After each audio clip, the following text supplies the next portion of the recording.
Welcome back to another long and boring video.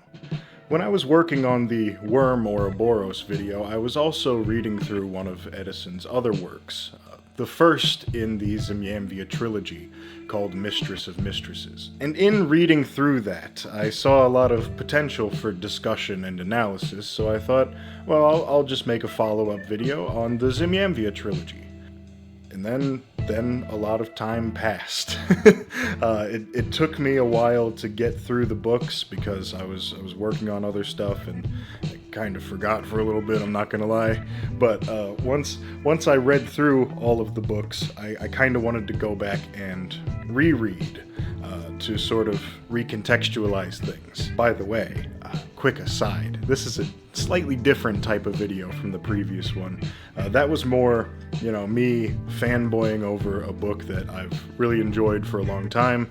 This is a new piece to me, something that I've just read, and so I want to take a bit more of an analytical approach. Because of that, I decided to go out and collect and read every article, essay, and opinion that I could find on the Zimiamvia Trilogy, as well as a few that relate to the Worm Ouroboros and Eddison himself. There wasn't too much out there, so it wasn't like a Herculean task, but even so, there was a lot that I simply couldn't get access to or find, whether that be because it was in some old archive in England or academic library that I didn't have access to, and still don't have access to. What are they hiding? I did as much as I could, gathered as much information and analysis as I could, because I want this video to have more of a purpose, right? I want desperately to have something to say. I want to add to the conversation. I went through all the work, I read all this shit. I'm an Eddison scholar now, okay? I'm in the field. This is my contribution, baby. Cite me. Before we get into the actual video, I do have one minor correction to make on the Worm Ouroboros video, and that is that Eddison was actually 39 when he wrote the Worm Ouroboros, not 40. He might have been 40 when he published it, I don't know. Look it up. I was wrong, like, okay, just fucking look it up. Also, Eddison was a mountain climber. Not really relevant, but I just wanted to show you that picture. Look at him go. Wow. Okay, that's all out of the way now. Just like before, I am going to be spoiling these books pretty heavily, and I do believe that with these books in particular, there is a bit of fun to reading through and discovering these things for yourself. So, again, and I stress, if you don't want that to happen, just go read the books yourself first. Maybe watch the whole video, mute it, and don't look at it, but just watch the whole thing uninterrupted, please, and then go read the books, and then come back, and then you can watch the video and listen to it. That'll be a little treat for you, a little privilege, just for you. No one's gonna read these books. And I've decided to do this video by sort of breaking it up into a series of mysteries that I encountered as I went through the process of making this video. Starting with mysteries that one might encounter while reading through the books, and moving more toward mysteries that came up through my analysis and research. And then the final mystery is just kind of a lazy way to transition into a conclusion. But that doesn't matter. It's all about the journey. It's about the journey. I just want to be clear that I will be using this version of the book, so page numbers and such will match up with this 1992 collection of the trilogy. However, to make things a bit easier and probably a bit more clear as well, I have decided to use screenshots when I show text on screen from a digital version, which I'll also source below. So, in order to set up the first mystery, before we even really get into it, what I want to do is kind of just go through the first book, Mistress of Mistresses, somewhat closely, because although Eddison does say that the books can be read through in any order, I think most people read through them in the order that they were published. And so Mistress of Mistresses kind of acts as the question that the other two books bring answer to. There's a lot of mystery in Mistress of Mistresses, so it's going to set up our mysteries. It'll be fun. It'll be a fun little journey together. Let's go. Let's get it. Let's go. Let's engage. Pre-mystery introductory segment E. Mistress of Mistresses. The first book, Mistress of Mistresses, presents a lot of oddities to the reader right at the start. It opens up in the first chapter with this narrator talking about his friend Lessingham, who has just died, and he's happy that he's died, because if Lessingham had lived another day, the Norwegian government was going to bomb his castle. We uncover that this man Lessingham once was a family man, once had a wife and child, and kind of went a little wacko after they passed away, and ended up taking over this castle. But as he's there, sort of reminiscing, this strange woman appears, and she seems to know things that she shouldn't. Like, there's this painting that Lessingham has locked up, and he's told the narrator that it's only for him to see after Lessingham has died, but the woman also knows about the painting when she arrives. They end up taking a look at the painting, which is of Lessingham's wife, Mary, and we have these two poems, one concerning Aphrodite and one concerning Zimiamvia, which will be important, I assume. It's very important to the novel's central themes and purposes, so I don't want to give it all away too early. Thereafter, the strange woman, a senorita as she's called, says this line that appears a few more times throughout the narrative: "I have promised and I will perform." And then when the second chapter begins, we're back with Lessingham again, only he's not dead, not old, and also not on Earth, it would seem. The locations are totally fantastical, which immediately lets you know, potentially, that this is not the same Lessingham. Or if it is, there's something convoluted connecting them. And thus we enter the world of Zimiamvia, where this Lessingham will serve as our protagonist for this first book. I think I'll just sort of surmise the Zimiamvian situation before moving into the plot of the novel, because then I can kind of just zip, zap, zoop through points right to the end, and hopefully it won't be several hours in length. Zimiamvia is this fantasy land that, in the narrative, is primarily comprised of these three kingdoms: Rarik, Mesria, and Fingiswald. There is another kingdom that's mentioned, Akama, but it's never really visited in the narrative. It kind of just seems to be a place where bad guys come from. There's a little more about Akama later, but not important. Not important. So these three kingdoms, for a brief while, were in a nice period of peace, all being ruled by one king, King Mezentius. And Mezentius had 3 children before he died, and his death is what initially shakes things up a bit. However, okay, this is where things get yet more complicated. So he has 3 children: a legitimate son, Stylus, an illegitimate son, Barganax, and then a daughter, Antiope. Okay, so when he dies, the plan is obviously to have Stylus take over. However, pretty early on into his reign, Stylus is poisoned and thus dies. And this is where things yet more get complicated, because Stylus, like right before he died, apparently wrote this will where he makes it clear that Antiope will be queen. However, since she's not old enough, she'll be sort of tutored by the vicar of Rarik, Horace Perry, until she is old enough to take the crown. Also, the will gives a lot of territory and power to the vicar of Rarik. And for the Duke Barganax, the illegitimate son, he just gets Ziana, which, is territory, but not nearly as much as what the vicar gets. And also, it's pretty explicitly stated that Barganax was not chosen to be the tutor of Antiope because of fear of usurpation, since he is another potential heir to the throne. Now, when this occurred, pretty much everyone was in agreement that it was awfully suspicious. The vicar of Rarik, Horace Perry, is kind of well known to be a rat bastard. Well known to be an awful, evil man who pretty much only schemes and plots behind people's backs. So when they see that the new king is suddenly dead by poison, and his will is giving a bunch of power and control to the Vicar of Rarick, everyone just kind of goes like,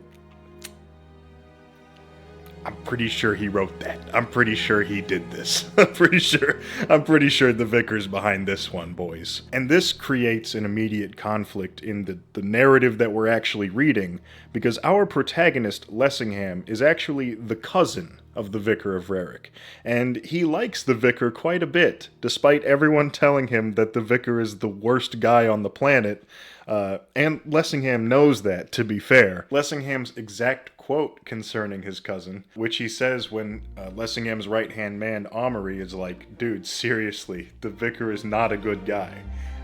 The first time in the novel. They probably warn Lessingham about the vicar probably like a fucking 1,000 million times in the book, and every time his answer is the same, which is to say that it's some form of this quote here. He says, "My cousin, he is meat and drink to me. I must have danger." This not only establishes Lessingham's character and relationship with the vicar, but it also gives you a hint into kind of how this world operates. Lessingham doesn't want complacency. Lessingham doesn't want safety. Lessingham wants adventure, excitement, danger. He wants things that are unpredictable. He likes the vicar because he's a rotten rat bastard. Because he's always plotting and scheming. Because, you know, right when you think you're safe, that's when he thinks it's time to strike. So, Lessingham goes to the vicar, having heard that everyone thinks that he poisoned the king, and basically just tries to get him to admit it. Just to Lessingham one-on-one. He's just like, come on, dude. Just tell me you did it. We all know you fucking did it. Just tell me you did it. I'm willing to help you, but you just gotta tell me the truth. The vicar's just like, I don't know. Lessingham's like, dude, come on. I am like your only friend. Please tell me. And finally the vicar's like, I might have done a little poisoning.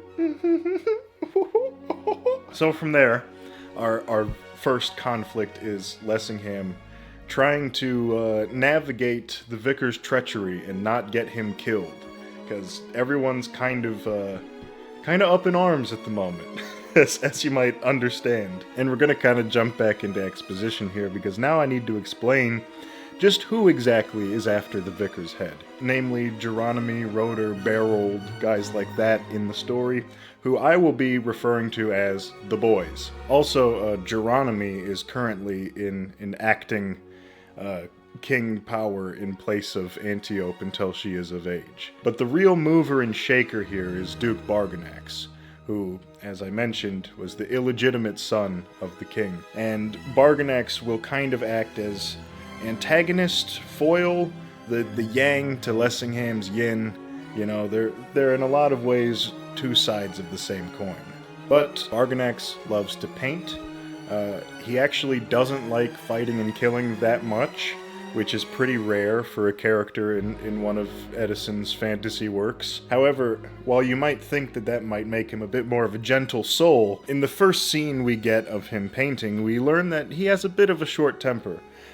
Perhaps because of his lady and the subject of his paintings, Fiorinda. Best exemplified by the very first fucking line that she says, where the Duke says to Fiorinda, would you be ageless and deathless forever, madam, were you given that choice?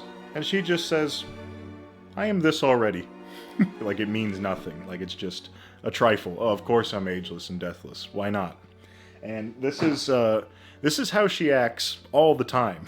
This is how she answers every question and does everything. She does believe that she is above everyone else. So back to the plot at hand. Lessingham, by order of the vicar, Horatius Perry, is now basically going to each of the boys and trying to strike shady deals with them to give the vicar even more power and help him out in this situation where everyone's kind of turning against him. And of course the boys are not too pleased about this. They all realize that the vicar's a bad man, and, you know, Lessingham is here to speak the words of the vicar, so he's not going to say anything good. So they're really not going for it whatsoever. Eventually, Lessingham kind of runs into the Duke and some of the boys, and Bargonax basically lays it all out to Lessingham, like, bro, I know you're going around making shady deals. You're probably about to make one to Roder, who's standing next to me. Go ahead, make a shady deal with him, I'll let you. And it's thus revealed that Geronimi has decided to give Bargonax the regency, which Lessingham sees as a potential plot to overthrow the future queen Antiope before she has a chance to come into power. So they kind of begin to butt heads very hard and decide that they're going to go to war, which creates a very lopsided war between Bargonax and all the sort of lords of the land versus Lessingham under the vicar. But after their declaration of war, Bargonax says, you know, we can start the war properly tomorrow. Tonight, there's a pretty sick party going on, and Lessingham, my guy, I gotta have you there. Lessingham's right-hand man, Omri, is again like, bro, don't. Dude, bad idea. But Lessingham, of course, says, hell yeah. Leading into the party, I suppose it would be pertinent to introduce yet more characters. Look, there's a lot of characters in this story, okay? I'm just trying to give you the baseline so that when I mention someone fucking 2 hours from now, you know what I'm talking about, okay? That's all, okay? So listen, Dr. Vandermast is a character that's already shown up at this point in the novel, but I chose not to mention it yet. But he's a strange old man who appears to have some sort of magical ability. He often consorts with magical beasts and talks in really weird riddles. But he also acts as sort of a guide at times. He gives characters kind of hints as to what they should be doing or thinking or what have you.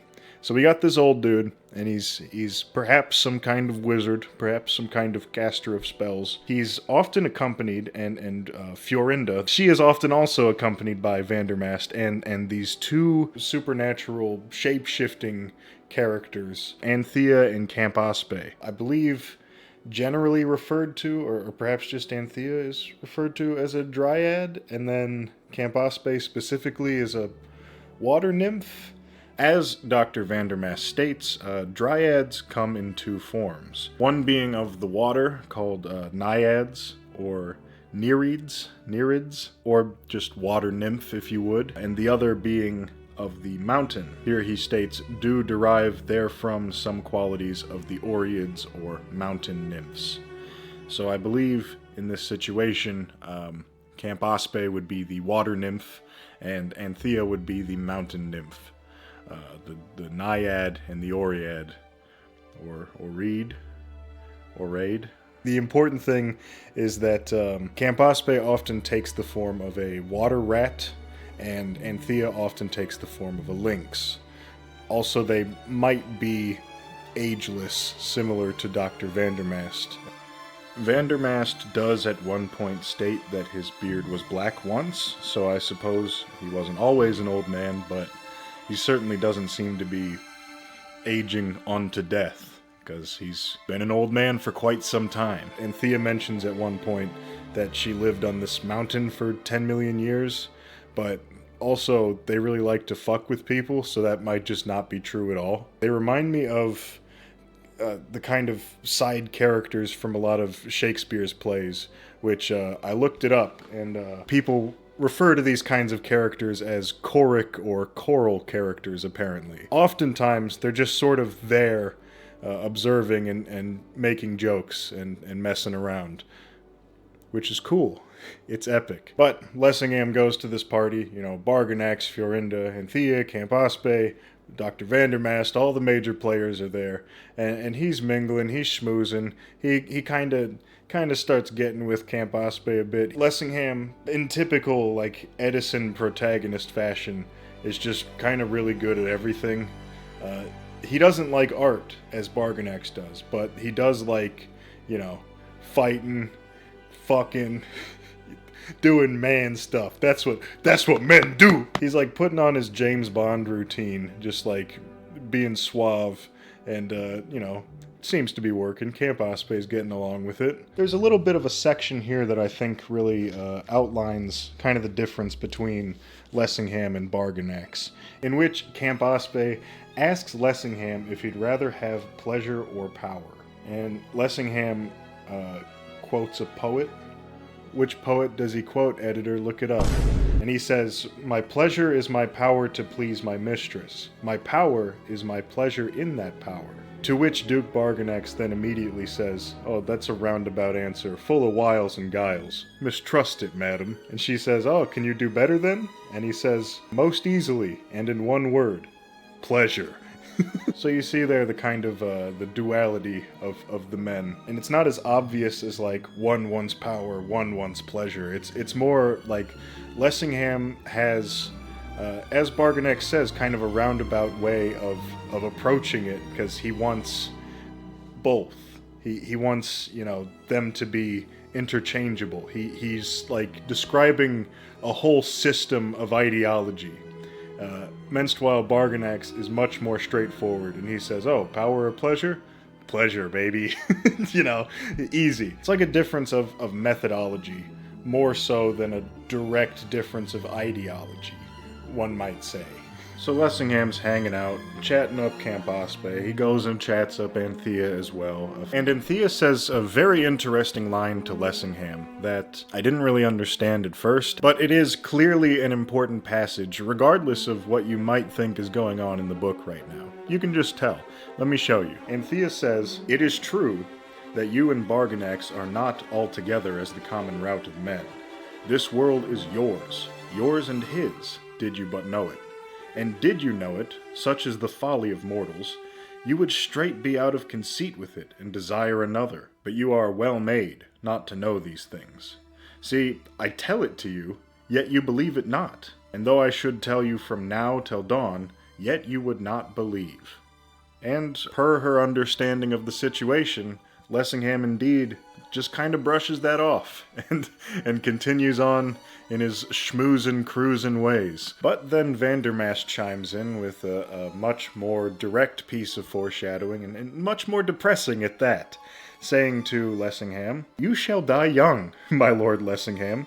2 years, a year maybe, and you shall die. And then what help shall it be that you with your high gifts of nature did Oersway great ones upon the earth, as here but today you did in Acroziana, and did ride the great vicar of Rerick, your cursed and untamed horse, till he did fling you to break your neck and die at the last?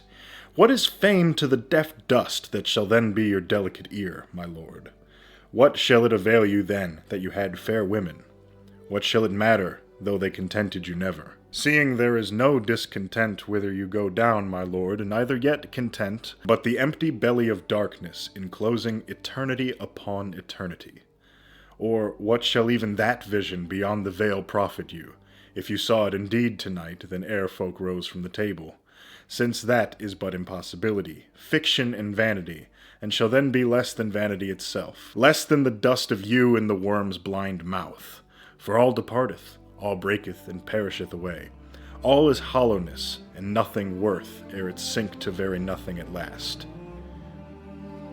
And what he's referring to with this vision that Lessingham may have seen is a few pages before this, in which Lessingham looks upon Fiorinda and sees the void. He sees nothing, and then turns back to Camp Ospe and keeps macking on her, because that's probably better than staring into the void. And Lessingham kind of gets right to the heart of the matter of this, simply asking, what is Lady Fiorinda then? But he doesn't really get his answer, because the gondola they're riding lurches a bit, and that kind of shakes them out of the conversation. So, this is where things start to get properly fucky, as one might say. There are a few instances of odd things before this, some of which I've kind of left out up until this point, but moving forward here in this section, I'm now going to start talking about some of the odd stuff that's going to start happening. So let's jump right into that with Dr. Vandermast giving Lessingham a special leaf that can open locks. That apparently is already an established thing in mythology, folklore, stories. Paul Edmund Thomas told me so. But basically the idea is to give him the leaf so that if Lessingham is untrusting of them, he can go and take a look around while everyone's sleeping. And Vandermast trusts that he won't get up to any naughty business. Speaking of naughty business, Barganax and Fiorinda are sitting around in the throne room. And it sounds to me, from the way that they're talking, that Barganax may have slept with Anthea, which would make him and Lessingham wiener cousins, as we say in the literature world. Anyway, they're having this conversation. Barganax asks Fiorinda if she would be his duchess, since, he is the duke, and she declines vehemently because she does not want to be tied down into such a relationship. She's a free spirit. She doesn't want to be official. But as they are having this conversation, Lessingham is off sneaking around in the dark with his magical leaf, eventually entering the throne room, and when he sees Fiorinda, something weird happens. Indeed, he beheld the Lady Fiorinda thus in Duke Barganax's arms, but ere foot or hand might act on his will, shut doors and be gone, Lessingham wanted to fucking leave, in other words. But before that could be done, she had stood up and turned her eyes upon him, and with that he was like a man ensorcelled. For now in her, so facing him from beside the Dreamstone, he beheld no longer that lady, but another. And it's in this state, looking upon Fiorinda and seeing someone else, that Lessingham, entranced, like a fucking zombie, just kind of starts walking toward Fiorinda and Barganax, like mindlessly shuffling forward, staring at her. And Barganax is sitting there, he's watching this, and he's like, stop. Dude. He gets his sword out and he's like, dude, seriously, stop right now! Stop right now! and Lessingham continues forward until the sword point touches him in the chest, and that kind of snaps him out of trance, and he draws his sword too. They kind of almost have a little standoff there in the confusion before they both agree, like, yeah, let's probably not fight right now. That'd probably be for the best. And they put their swords away, but then Barganax looks over at Fiorinda, and he too is now seeing this different woman. Because he's like, whoa, wait, hang on. Where'd she go? Where'd my lady go? Who the fuck is this? And they have this moment of confusion, this scene of just standing there like, who is this? What is happening? But then the strange woman transforms back into Fiorinda, and they kind of just are now all sitting there awkwardly. And so Lessingham's sort of like, okay, I'm just gonna go. But before he goes, Fiorinda gives him a little cryptic hint that he might find something he's looking for up north in Realmar. So I guess tuck that away, and Lessingham will now head back to the Vicar to prepare for war. In doing so, of course, just to show how frickin' epic Lessingham and his men are, there's this dangerous pass that they're told that no one's ever gone through on horseback. It's much too dangerous to even consider it. And of course, Lessingham and his men are like, okay, fuck that. they go straight on through on horseback, very epically. Thus, they return to the Vicar of Rarick in Rarick. And so, war begins. Lessingham asks the Vicar to supply him with some more men so that he can fight the Vicar's war for him. But the Vicar already has his men employed doing some sneaky shit in the opposite direction.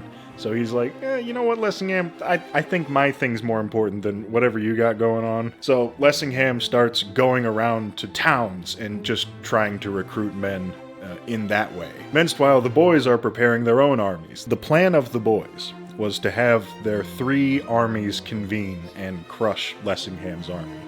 They had Geronimys, they had Rotors, they're supposed to have Berolds, however, he's fucking late. He hasn't shown up. So they're sitting around waiting. Lessingham's right where they want him, but they're waiting for Berold to arrive to make sure that they crush him. However, Where Lessingham's waiting just happens to be right around Roder's house. So as Geronimy and Roder are sitting there in hiding, Lessingham just burns Roder's house down, which infuriates him to the point where he attacks early, causing them to lose. Lessingham outsmarts them, baits them into an attack, and crushes them, because he is very, very epic. Now, he realizes that he's won a pretty good battle here, and he could potentially capitalize on it and make some sort of peace contract. So Amory goes through great danger to ride out to Barganax and ask him to meet with Lessingham, which Barganax, being pissed off at the boys for losing to Lessingham, agrees. And at this meeting, you got Lessingham, you got Barganax, you got Amory, and you got Gabriel, the vicar's right-hand man. And the whole time they're negotiating this contract, Gabriel is like looking over Lessingham's shoulder, being like, "Are you sure you want to do that? I don't think the vicar's going to be very happy about this. Probably shouldn't do it like that." Because this contract that they're signing is really taking away a lot of what the vicar was trying to build up, and gives power to Barganax as well, of course. Obviously, he's not going to be happy about that, but nonetheless, peace is once again established in this meeting. It was a very quick war, if you're paying attention. It's a very quick war. And so, from this meeting, Gabriel at once flies back to the vicar to try to warn him as soon as possible of what exactly they've decided upon. And when he tells the vicar, you can tell the vicar's upset about it because he immediately sets his dogs upon Gabriel. Not to the point that they kill Gabriel, he just kind of lets them chew on him for a bit. And there's this really interesting moment that kind of highlights who the vicar is as a person. When one of his dogs turns on him and ends up biting him, and in exchange, he bites the dog and tears its throat out with his teeth and kills it. Kind of a fucking crazy guy. Kind of a fucking wild dude. After that whole crazy exchange, the vicar then states, "Well, just to be sure, I'm gonna wait till Lessingham shows up so that I know that this is actually the deal that happened and that it's his fault. And then I'm gonna fucking kill him." So Lessingham returns to the vicar, explains that, yes, indeed, that is the contract that they signed, and, you know, he was a willing participant in that negotiation. At which point, the vicar has him locked up and set to be executed. But Lessingham, you know, understanding that he is the only person who's ever going to help the vicar when he gets into these situations, tells him, you know, you've never made a good decision without sleeping on it first, so why don't we just wait till the morning and see if you still want to execute me. And indeed, by morning, the vicar has Amory release Lessingham and tells him, "Oh, it was just a prank.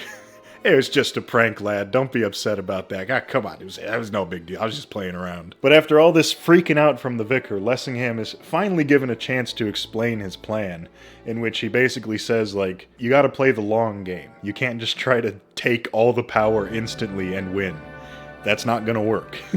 I am playing the long game. Let me do my thing. And the vicar's like, you know, that's actually not a bad idea. Okay, Lessingham, let's fucking go. As a sort of reward for Lessingham's efforts, the vicar offers him a bunch of property, which Lessingham immediately turns down and counter-offers with control of all armed forces and protection from punishment similar to that afforded to the vicar, even if the order comes from the vicar himself. So essentially, Lessingham would be given such authority that even if the vicar was like, boys, you have to execute Lessingham, they would hesitate because Lessingham would be protected from that order, essentially. That's a couple of big requests right there. But the vicar, perhaps a bit begrudgingly, agrees. And now Lessingham is given a task by the vicar that might sound a little familiar. He is to go north to Realmar in order to bring the future queen, Antiope, back to the vicar so that he can tutor her until she is of age. And so, Lessingham goes forth.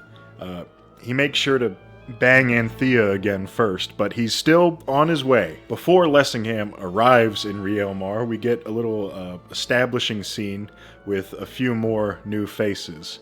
We have, of course, the Queen Antiope, but as well some of her handmaidens like Zimiamvia, and a crude little cringe lord from Akama. Remember Akama, the bad people place? Here's the first one, named Dirksis. And Dirksis is, I think, designed to be the most hateable guy in a universe like this. He's not manly, he's not cool, he's not suave. His own men cringe at him and his high-pitched, annoying voice. And he's like an asshole and dishonorable and, you know, conniving and so on and so forth. He's just not a good guy. Which is immediately established when, as he's waiting around for the queen to appear, he throws a rock at a toad. But of course, right as he does that, she appears, and she sees him do that. And she picks up the toad and kind of mock kisses it and puts it back down, clearly establishing, like, you shouldn't have done that. Not a great first impression, Dirksis. Not good. He tries to salvage this, but the man just has no fucking riz. Am I allowed to say that? I'm almost 30. But it isn't long before Lessingham arrives, and Antiope wants to play a little prank on Lessingham. So she has Zimiamvia pretend to be Antiope, and kind of lead Lessingham around a bit. But when Lessingham arrives and they attempt this prank, he kind of just ends up rizzing everybody. He's so suave and cool. He's so epic. I just want to be him. He's literally me. It's revealed who the real queen is, and then he directs his riz attack onto Antiope specifically. They're also cousins, but doesn't matter. Doesn't matter. He's risen the shit out of her. Dirksis is trying all these little fucking rat bastard strategies to try to hamper Lessingham's game. Like, he'll forget what his name is and be like, oh, who was that again? Fucking Lessingham? Never heard of him, you know, but it's just not working. But it is during this exchange, where Dirksis continuously makes himself look like a little bitch, that Zimiamvia laughs at him. She can't help it. She can't hold it back. He's such a cringe lord. She can't help a little polite. And this, of course, pisses off Dirksis. So what he does is he sneaks up behind her and kind of grabs her head and surprises her with a kiss, a forced kiss upon her face all of a sudden. She immediately boxes his ear for this, of course. But during the forced kiss, one of Dirksis's men, Alcumin, I believe, I don't know how the fuck to say it. Okay, Alcumin, that's what I'm gonna call him. He laughs, and Lessingham does not like this. Lessingham, as you might expect, is kind of the embodiment of, like, make fun of me? No problem. Make fun of a lady? It's go time, mister. So he walks up to Alcumin. I'm assuming that he doesn't challenge Dirksis because of Dirksis's status. You know, he's royalty. He's you know, higher status. So perhaps Lessingham feels that he doesn't have the right to challenge him or something. But instead he goes for Dirksis's, I assume, right-hand man, Alcumin. And he's like, hey, you know, I demand satisfaction for laughing at that lady when she was forced upon with that cringe lord's lips. I demand a duello. And Alcumin accepts. They have a duel. Lessingham absolutely fucking embarrasses him by cutting off his pants, just pantsing him with his sword during the duel.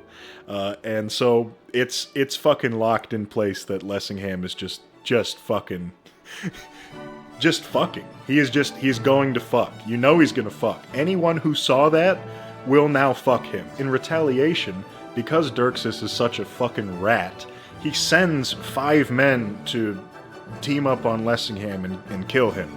But Lessingham, as is recounted later, kills all 5 in 5 minutes. He's fucking cool. And with that, you know, things kind of calm down just a little bit, because now, thankfully, for our readers at home, it's now Antiope's 18th birthday party. She's legal! Still Lessingham's cousin. That part doesn't change. They are still cousins. But as Lessingham's chilling at this party, mixing it up with people, Dirksis is also there, but no one fucking cares. He meets up with Anthea, and he has this weird vision where he's looking at the other women in the party, and they're all like transformed into different women, similar to the scene back in the throne room. However, Anthea is unchanged. And it's during this segment, Lessingham just kind of walks right through the middle of Dirksus and his men, kind of posted up in a little circle, talking about fucking sports or something, I don't know. Lessingham just kind of bumbles right through them, and they're like, what the fuck? this goddamn asshole. I don't believe this guy. Lessingham himbos it up a little bit. He dances with Campaspe and he dances with Anthea, but then finally he meets up with the queen, and they have a little time together away from the party. As Lessingham is sitting there looking at Antiope, he suddenly connects some of the dots. He sees in her sort of the same look that he saw in Fiorinda, this look of genuine kindness and friendship. But also, he sees that he has in fact seen her before, in a dream and in the throne room, meaning that the woman that Fiorinda transformed into temporarily was Antiope. And now he's connecting that with Fiorinda's hint that he should go north to Realmar to perhaps find something he would like, and of course, an echo of that phrase from the very beginning, I have promised and I will perform.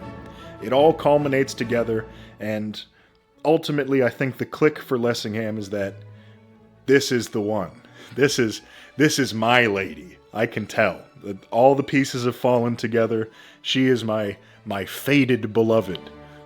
My cousin, but my fated beloved. Look, it was different back then, okay? It's a fantasy world. And that night, after the party, Lessingham kind of stays up, and there's an interesting little exchange with a statue of Aphrodite, which he sees and thinks, "You are other, even he that made you. Your power forced him, making of you make the one thing desirable." I don't actually know why I said that right now, because it might just be confusing noise until we put the pieces together. I don't know, I just thought I'd point that one out, just to keep in mind some of the flavor of what we're diving into here. So table related such things, and we'll just keep on fucking rolling, won't we? Lessingham, instead of taking Antiope back to the vicar, decides to kind of just hang out with her for a few weeks, bolstering her armies, reinforcing her defenses, giving her stronger ground where she is. But this brings us to the Michaelmas Day horse race. It's interesting that in this fantasy world of Zimiamvia, certain things from reality are carried over, like quotes from poets and philosophers, but also for some reason, Michaelmas. I don't know why, if there's some kind of significance to that in particular, or if that's just what day it was. Anyway, they all decide to have a nice little horse race, so they all, saddle up and get going. The other participants of the race don't really matter as much, because immediately Antiope speeds ahead and Lessingham speeds ahead after her. They both pull way ahead of the pack, and this eventually ends somewhere far away, with Antiope winning and Lessingham barely coming in second. Of course, Eddison just has to note that Lessingham's horse was carrying a heavier load, so that's why it lost. Not important. I know that I kind of hyped up the horse race. The horse race isn't the important part. When they're sitting there, okay, Antiope asks Lessingham to hold the reins of her horse. In that moment, a house appears. The house just fucking pops up. And Dr. Vandermast walks out. Who did you expect? Of course. And he's like, "Hey, lovebirds, you wanna hang out at my crib?" and they're apprehensive at first, but eventually they agree. And here a really interesting scene plays out, where they have this dinner party with all sorts of magical creatures, and then Campaspe, because of course Campaspe and Anthea are hanging out there as well, why wouldn't they be? She sings a song of Fiorinda's, and during the song, as she's singing, Lessingham transforms into Barganax, and Antiope transforms into Fiorinda. Barganax is indeed a bit confused as to how he's ended up at Vandermast's house, but Fiorinda's kind of chilling. She sort of expects this. and we have a brief sequence with them before Fiorinda, curiously, seems to ascend on a chariot of doves into the sky, and then transforms back into Antiope, back at the house. And of course, Bargonax transforms back into Lessingham, and they have a little Romeo and Juliet window scene type beat before Lessingham goes up to her bedchamber and, you know, let's just say it's now the next morning, if you know what I'm saying. But anyway, it's the next morning now. They've awoken. They want to leave. And as they go to leave, all of a sudden, they find themselves back on their horses with Antiope handing Lessingham her reins at the end of that horse race. They were in some kind of compressed or alternate or stopped time during that whole sequence. And Lessingham is like, whoa, I just had a really weird dream, dude. And Antiope's like, that was not a dream, because I was there too. That's kind of the bombshell of the chapter. And during all of this time, when Lessingham's just been chilling, bolstering her forces, riding horses, you can't forget the vicar. You can't forget Horatius Perry, the rat bastard himself. And you know what he's doing. Obviously. He's not just sitting idly by. All the while this is occurring, he is continuing to bolster his own forces, and he's gone back to sending out deals to all of the various lords and the boys and such. Deals which, I didn't mention this earlier, they violate this thing called the Concordant of Ilcus, which was made specifically to keep people from doing fucky shit. Most of them, of course, know that the vicar's no good, so most of them are not accepting his deals. However, one somewhat minor lord does, a man named Mandricard. And the vicar told Mandricard that he would get Bargonax's estate. He now lives at Bargonax's house. So one day, Bargonax and his dudes are marching through the land near his home, and they spot Mandricard and his men moving toward his home. And he's like, oh, that's interesting. I wonder what Mandricard's doing here. And as he approaches, Mandricard and his men start to run away. So Bargonax is like, all right, something's going on here. And he rides up, catches up to them. Bargonax is like, man, you were about to try to take my house, weren't you?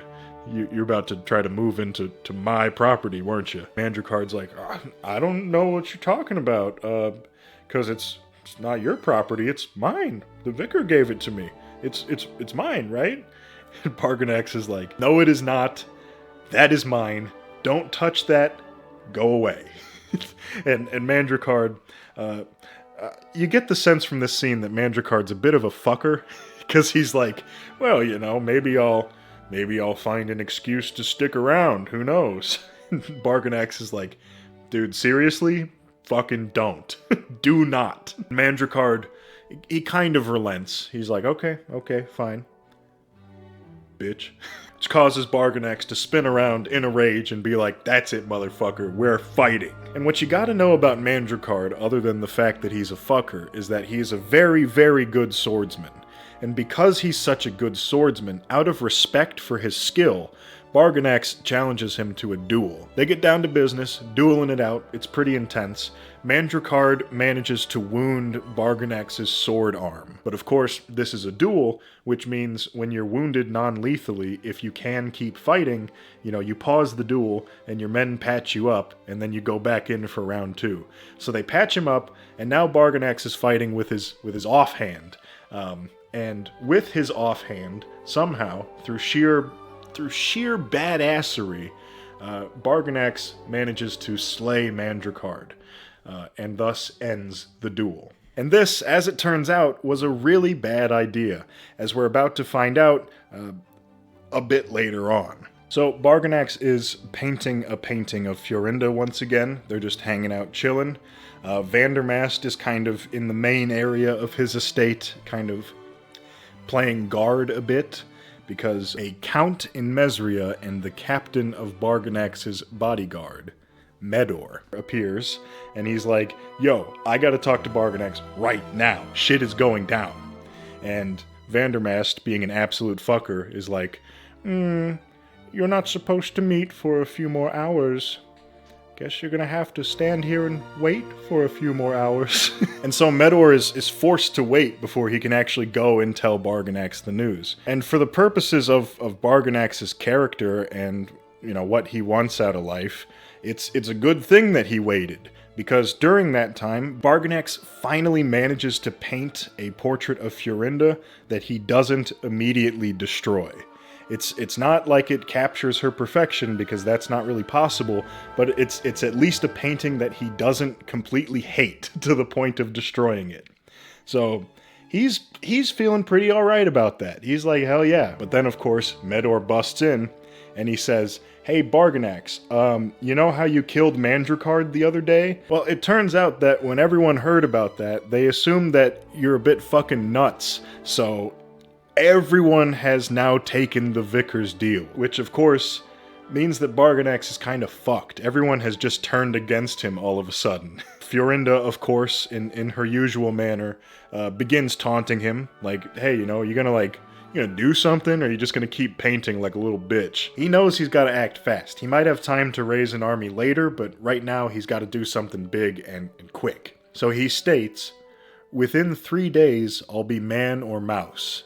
3 days it'll either work or it won't, you know what I'm saying? But in doing this, he specifically builds an interesting party to aid him. He says, "I'll take with me Dionio, Bernabo, Ansaldo, him of the Walleye, Frisco Baldo, Fontanelle, choose me out the rest.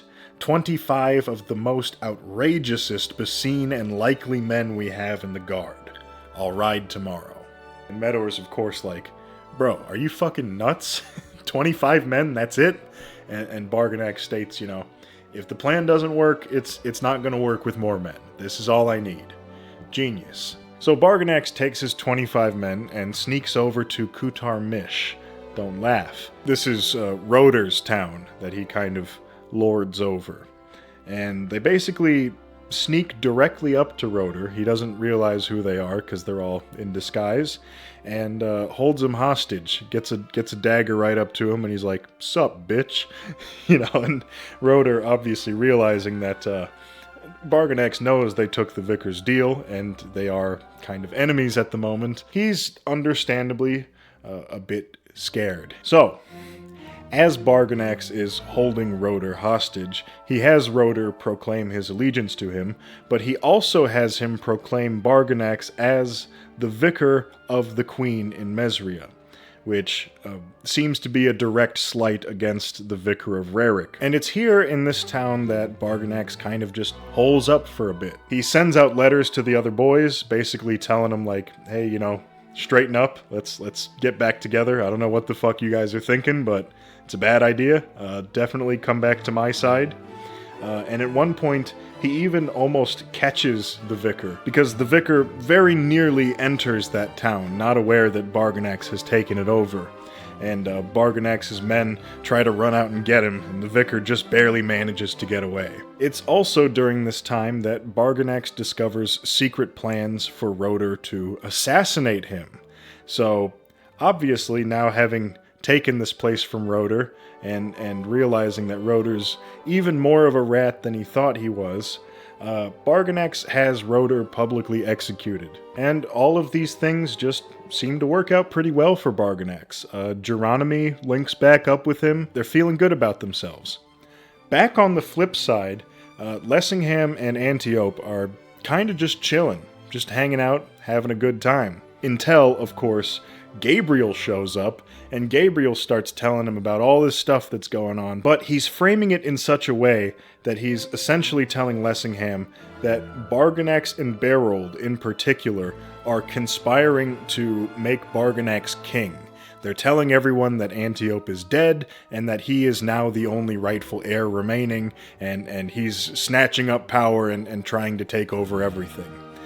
Lessingham hears this, and he's hearing it from Gabriel, so he's not really trusting him. Gabriel is both a rat and the right-hand man of a yet larger rat, so Lessingham's kind of like, you know, thanks for the info, buddy. I'll think about this. I'll get back to you tomorrow. And it is during that night where we get yet another scene of Earth Lessingham and his wife Mary. As Anthea and Campaspe say two different versions of this poem, and then Lessingham transforms into the other Lessingham and Antiope into Mary.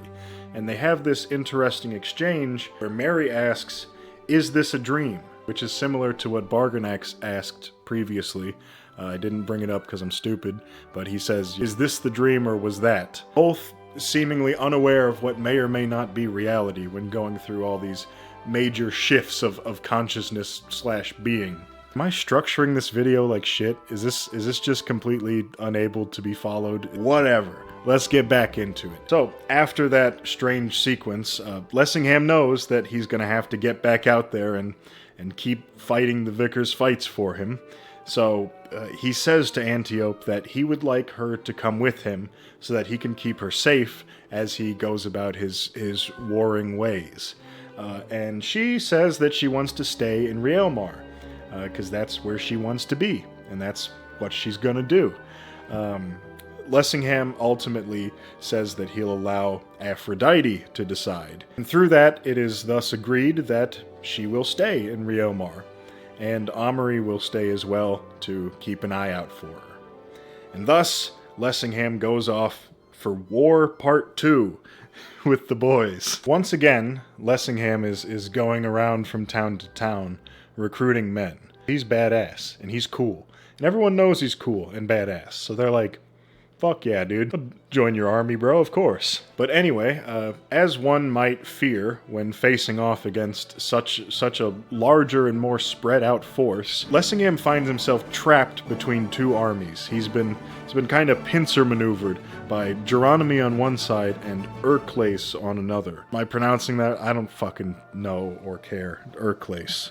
Sure. Lessingham decides, well, you know, I'm not going to let myself get completely pincered by these two armies, so I'm going to have to attack one, and he goes after Erclace.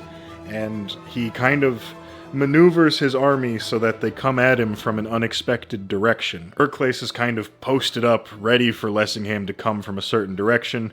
Surprise, he comes from a different direction, and the surprise attack allows him to beat out Erclace's army. At which point, he needs to immediately regroup, because obviously it's not going to be long before Geronimi's army appears, and he's going to have to engage in yet another battle. So Lessingham gathers his forces together, and he says this really badass line that's stuck out to me for a while. He says to them, "We must on, and we must in, and we must in deep." I like that. It's simple, it's to the point, sticks with you. And after saying this quite badass line, he tells his men, if you don't want to stand with me against Admiral Geronimi, you already fought a good fight. I'm not going to ask you to throw your life away. You know, you can go in peace if you so wish.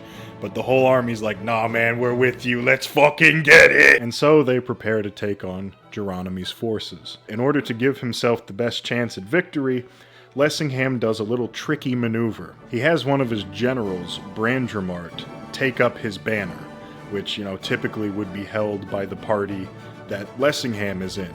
So Brandremart and his men go off and start standing around with the banner, basically trying to trick Geronimi into thinking that that's where Lessingham is.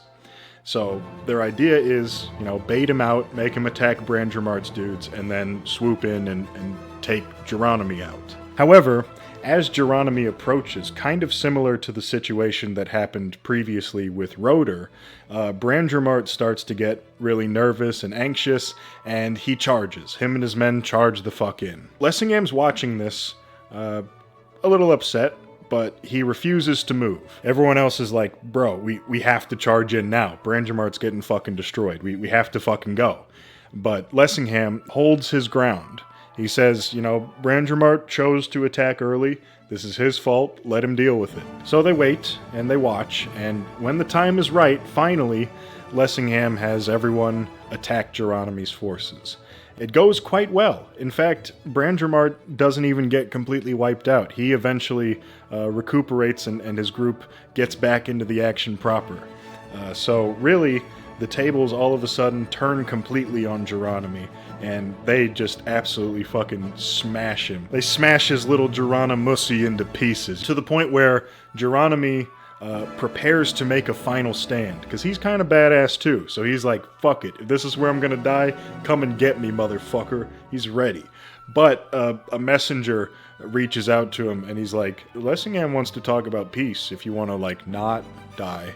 And Geronimo's like, oh, okay. So he rides out to meet with Lessingham. Lessingham berates him for attacking him when Lessingham is working under the Queen. You know, he's like, don't we both serve the Queen? Like, why are you attacking me? What's wrong with you? And Geronimo says, you know, I'm not attacking the Queen, I'm just attacking the Vicar. Remember the guy that you kind of work for? The guy that you're supposedly doing all of this for? That's the guy that I'm actually against. So no shit, I'm gonna attack you. And it's at this point that Lessingham is sort of like, you know, we don't actually have to be on opposing sides here. Let's have a little chat about the situation. So later on, they sit down for a discussion on a possible allegiance, and Lessingham is actively bleeding from his wounds sustained during the battle, but I think you already know this by now. He's like really cool and badass, so he's just ignoring it. But it is in this meeting where unfortunately the story takes quite a dark turn, because a messenger arrives, interrupts their meeting, and informs Lessingham that shortly after he left, Dirksis came back to Realmar and took it over with his group of men.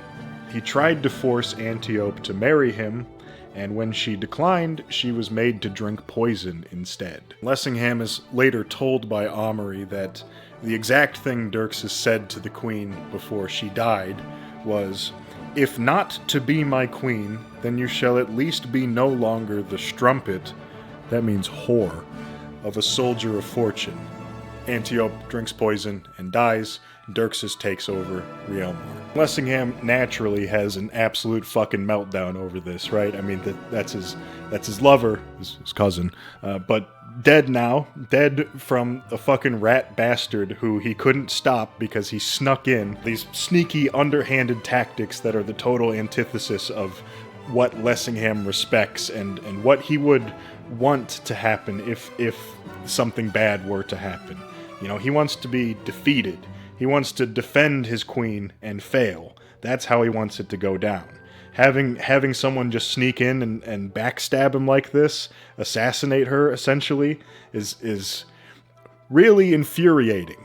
Really, really infuriating for Lessingham. But fortunately, he's already in this meeting negotiating peace with Geronimo, so it's not too much of a leap to thereafter meet with all of the boys and with Barganax and be like, let's all put our differences aside and kind of join forces to avenge the Queen, to fuck over Dirksis, to take back what's rightfully someone's, not his. He should go back to Akama, or better yet, hell. So, you know, they've kind of all come to an agreement all of a sudden that they will join forces. None of the armies have any beef with each other anymore, except, big one, the old vicar. The old vicar of Rarik, of course. He is the only point of contention at their peace meeting. Everyone wants to kill him. Everyone wants him fucking dead. It's not even a question. But Lessingham is insisting, like, no, if we're gonna do this, the vicar stays alive. If you kill him, people will talk about my vengeance for 100 years after the fact. That's what he promises to them. And he also says, you know, if the vicar does anything more fucky, it's on my life. I am taking responsibility. Like, just let me have this one thing and we agree on everything else and we're good to go. And the thing that kind of tips the scales, interestingly, is that when Barganax looks upon Lessingham as he's making this promise, he sees Fiorinda in his eyes, and that kind of sways him a bit, and he's like, okay, fine, well, you know, go get the vicar to agree and we'll talk. Go tell him that this is his last fucking chance, and we'll see what happens. And Lessingham goes back to the vicar, who is currently under siege, in classic vicar fashion, even when all the chips are down, and he knows what Lessingham likes and dislikes, and that Lessingham is his only lifeline. Still, when Lessingham goes to meet with the vicar, one of the first things he says is, hey, you know that Dirksus guy? He's kind of making moves out there. We should team up with him and see what we can get out of that. And Lessingham's like, dude, not the fucking time. Basically, the plan here is that Bargonax is going to be sworn in as king, and it kind of seems like he's going to become the king of the three kingdoms, similar to how Mezentius was back during the era of peace. So things are looking pretty good. They're looking pretty up. But first, they have to have a bit of a ceremony, and the vicar must attend because he has to hand over his powers, surrender them to the new king. And the vicar doesn't want to do this, of course. That's kind of the last thing he'd ever want to do. But Lessingham explains to him that if the vicar should decline this deal, Bargonax has promised to cut him into thin strips of meat and nail them to a wall. So at that point, the vicar agrees. As all of the forces are gathering for this swearing-in ceremony, there's a little piece of flavor that I'd like to point out, because I think it's really cool and really thematically appropriate, being that Dirksus is a fucking rat man. So one of the symbols of these many armies is the owl of Lamech, which comes with the motto, "Nightly I prey upon vermin." That's cool. That's badass, because it's like Batman, dude. It's just like Batman. But at this ceremony, the Duke is made sovereign lord of all the lands. However, he doesn't take the title of king. He remains the Duke, but he's essentially the king. Let's not beat around the bush. He's just like his dad, King Mezentius. He is now taking the reins of the Triple Kingdom, although they kind of have to get rid of Dirksus first. But then, the reins are completely his. And throughout the whole ceremony, just because he's such an asshole he can't help himself, the vicar is refusing to take off his bonnet. You would traditionally take off your headwear during an important moment or a ceremony as a sign of respect, but the vicar is refusing and just keeps it on for the whole ceremony. And after surrendering his powers, Bargonax does reinstate him as the vicar. He's just got way, way, way less power. So that's kind of how things are thus settled moving forward.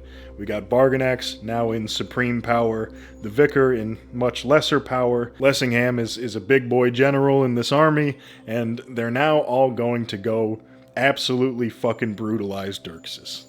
That's what's on the agenda now. That's all that's left. But also, before their final gathering, Bargonax lets Lessingham know, you should probably be careful around the vicar, because now he really doesn't have any reason to not kill you, if ever he had a reason to not kill you in the first place. Now he definitely doesn't. And Lessingham says that this is a kind of freedom, and thus they move on.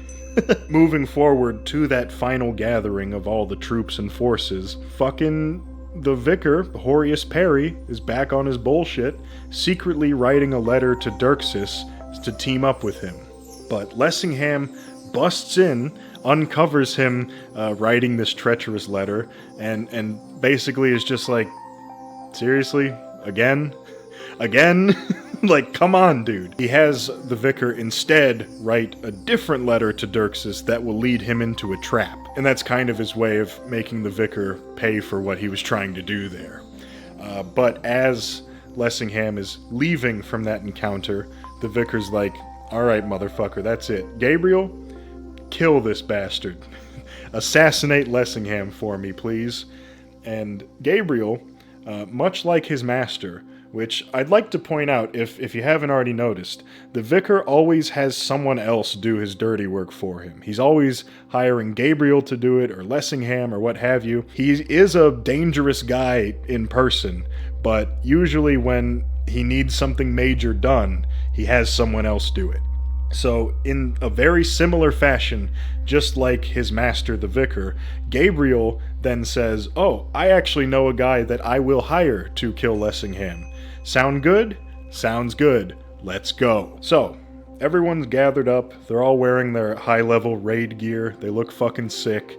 They're walking around fucking chatting, getting ready to absolutely go pound Dirks's little Dirkussy. Can I make that joke twice in a vid? I might make it yet more times. No promises. Lessingham says that he feels content about the whole situation because all the pieces are kind of in place now. We know what's gonna happen.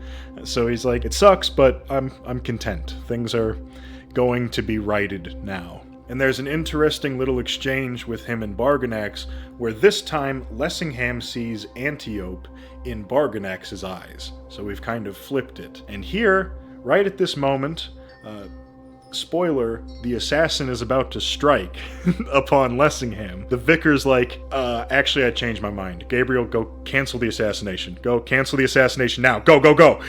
Gabriel, he's going over there. He's trying to cancel, but it's too late. The random unknown man hired to assassinate Lessingham pops out, and this scene I can only describe as a fantastic little comedy of errors. Because you'll remember, Lessingham and Duke Barganax are talking to each other.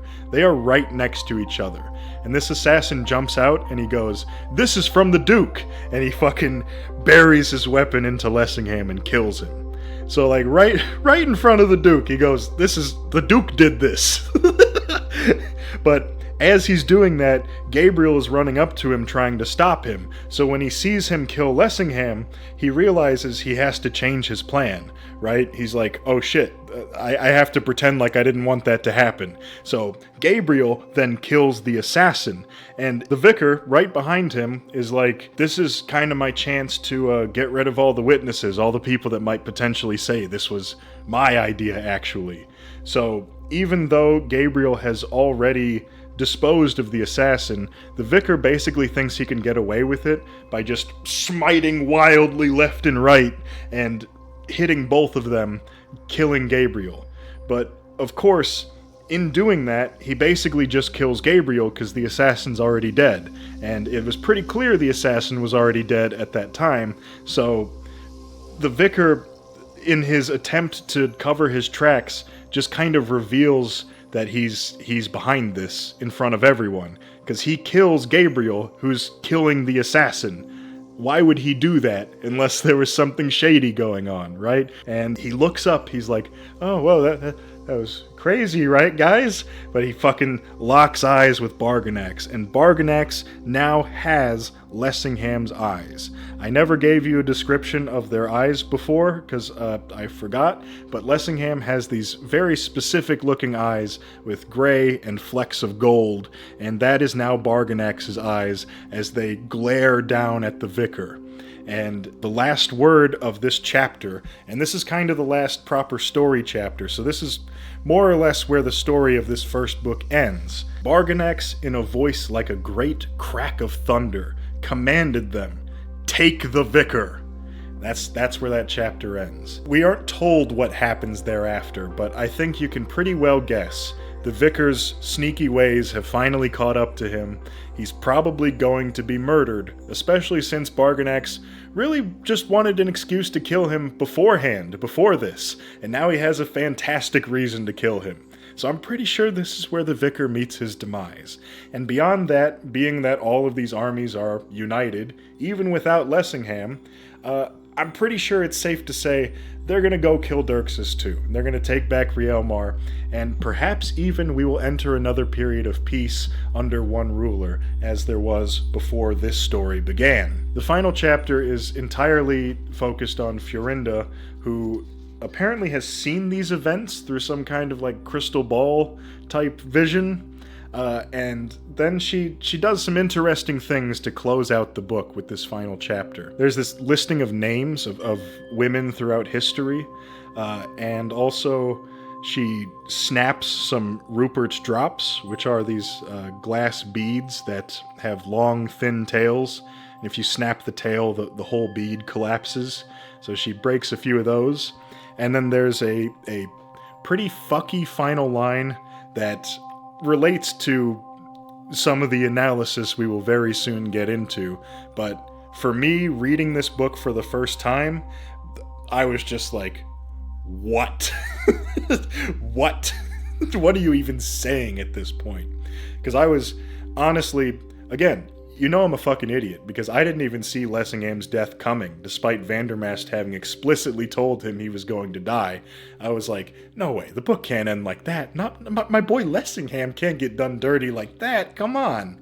So I wanted that final chapter to give me something more of the direct plot, but instead we get this really interesting scene of Florinda that kind of, at that point for me, brought up more questions than it answered.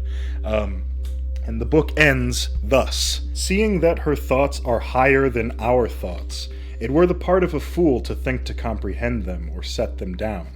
And yet, very because that they are higher, it sorts not to man to let them go by.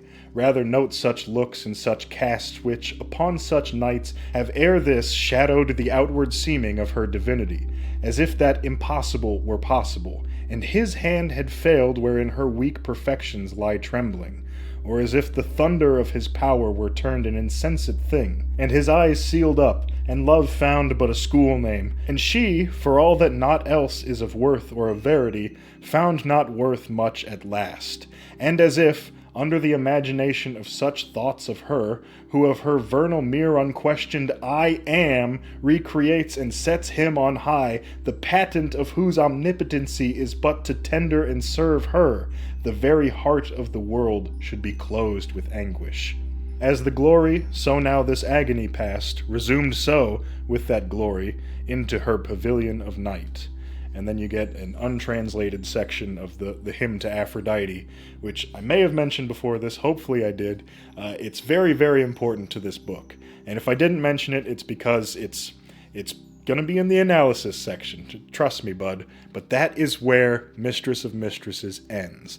Lessingham dead, no definitive resolution, although you can pretty well conjecture at exactly what's going to happen. You know what's going to happen next. And this really interesting final section with Florinda that, again, when I first read it, not really picking up on the connections and the ideas that are being presented, just absolutely boggled my mind, and I had to read on. I had no choice but to read on. It was so captivating. It was so interesting. It was a mystery that needed to be solved. And so we move on to our first mystery of the video. We're finally there. How fucking far in are we to this bitch? Oh my god. It's starting now. Hey guys, it's starting. Mystery 1. Mystery 1. What is going on? Okay, that segment is done, and I hope you've stuck with it, because now the video is going to start speeding up tremendously. This is why I only wanted to really cover the first book in detail, because as you can see, it takes a little fucking time. So, we're done with that, we're moving on, we're going to open up to some real fucking analysis and get into the nitty-gritty, starting with answering the questions posed by that first novel. And to do that, we turn to the second book, A Fish Dinner in Memison. And I don't know if I've stated this yet, I guess I haven't, but the two other books in this collection outside of Mistress of Mistresses, Fish Dinner and Mezentian Gate, are both prequels. These other two books really illuminate things and make it quite clear what's going on, what has happened, and perhaps even what will happen. So let's dive in. Let's dive in. So, A Fish Dinner in Memison features a lot more scenes of Earth.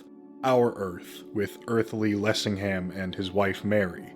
And as you read through the book, you get a real sense of contrast between these two worlds, between Earth and Zimiamvia. Lessingham is kind of a Zimiamvian guy already, as you sort of know. He is, you know, a strong, badass, cool dude. He conquered that castle later in the previous book. And so Lessingham is almost like an alien in this earthly world, because the Lessingham family, as well as Mary's family, the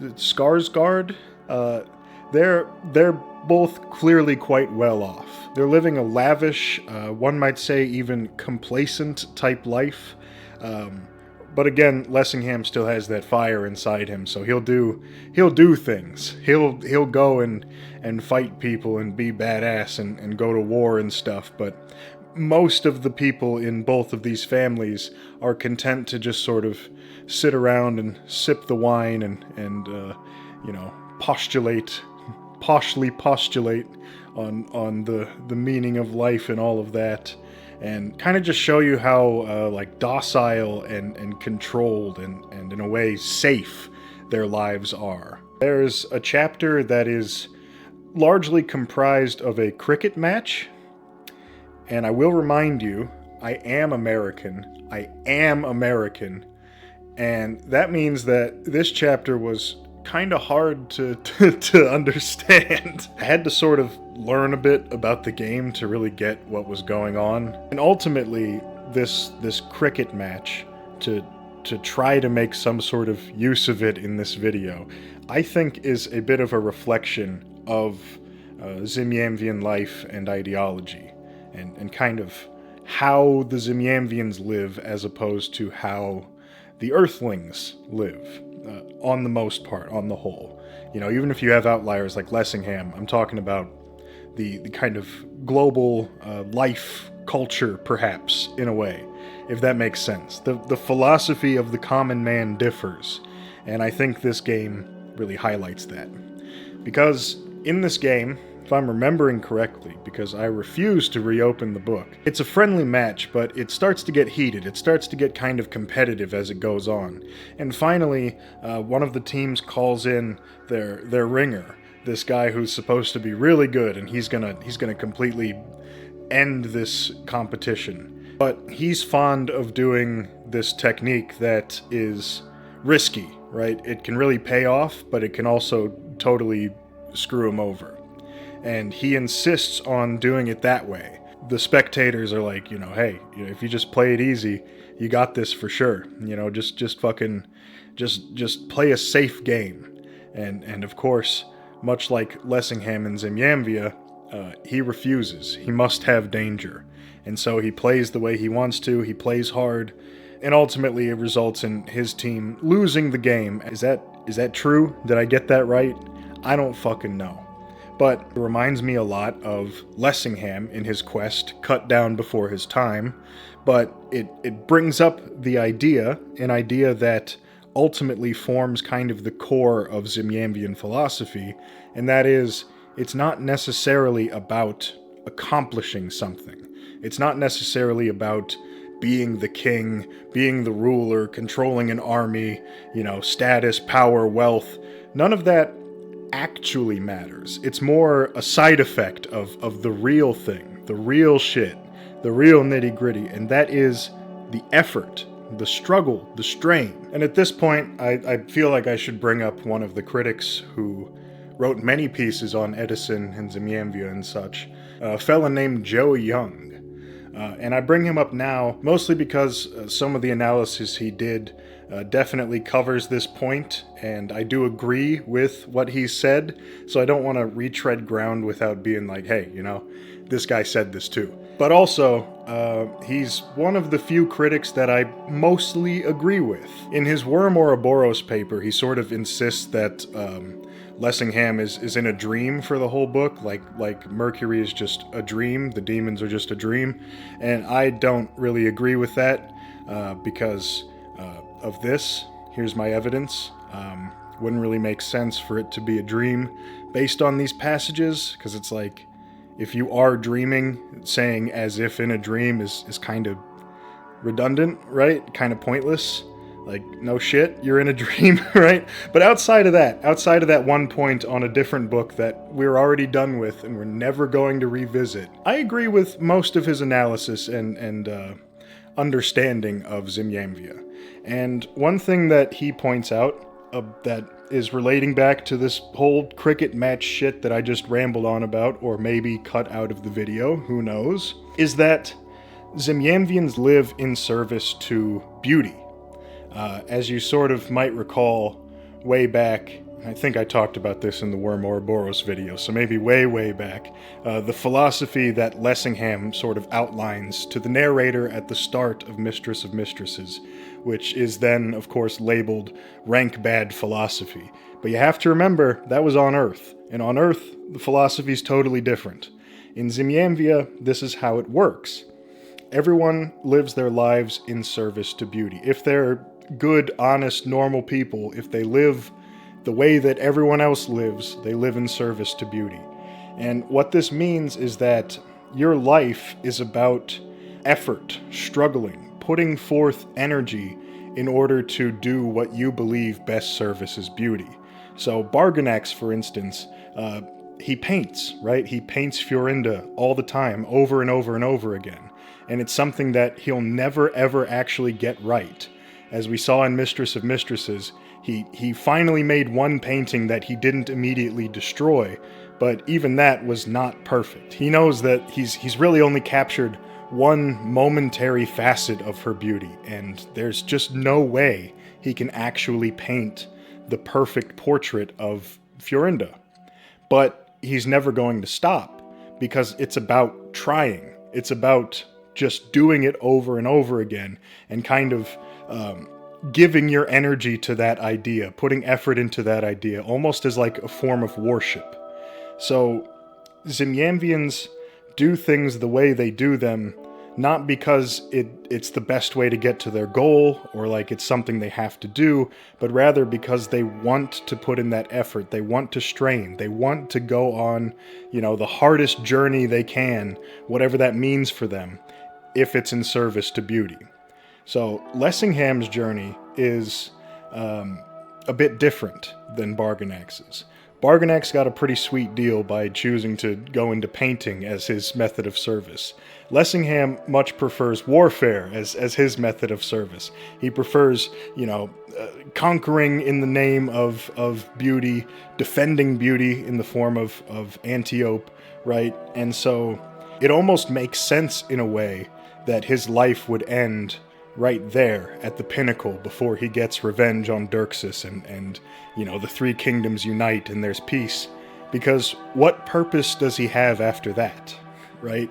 It's difficult for Lessingham to continue servicing beauty in the same way that he previously did when Antiope is dead, all the villains are dead. I guess in his mind the vicar wouldn't have been dead because he didn't know that the vicar was gonna totally bungle that assassination and get himself captured. But it's not about what Lessingham knows. It's fate, it's universe, the destinies, the gods, whatever you want to say.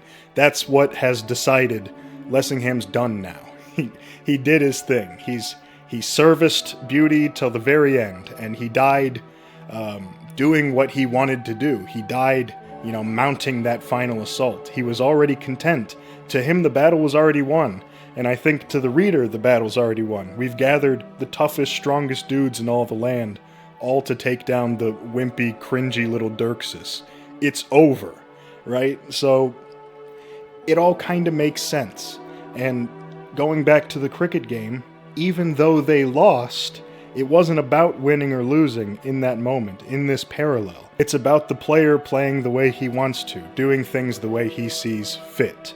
And of course, it does differ slightly from Zimiamvian ideology. I feel that the Earth characters outside of Lessingham would only act in this way in the context of a game, when there aren't actual stakes on the line besides winning and losing a friendly game of cricket. It's different from fighting to the death for what you believe in, right? Willingly giving up your life just because that's the way things are. That's how you service beauty, It's different.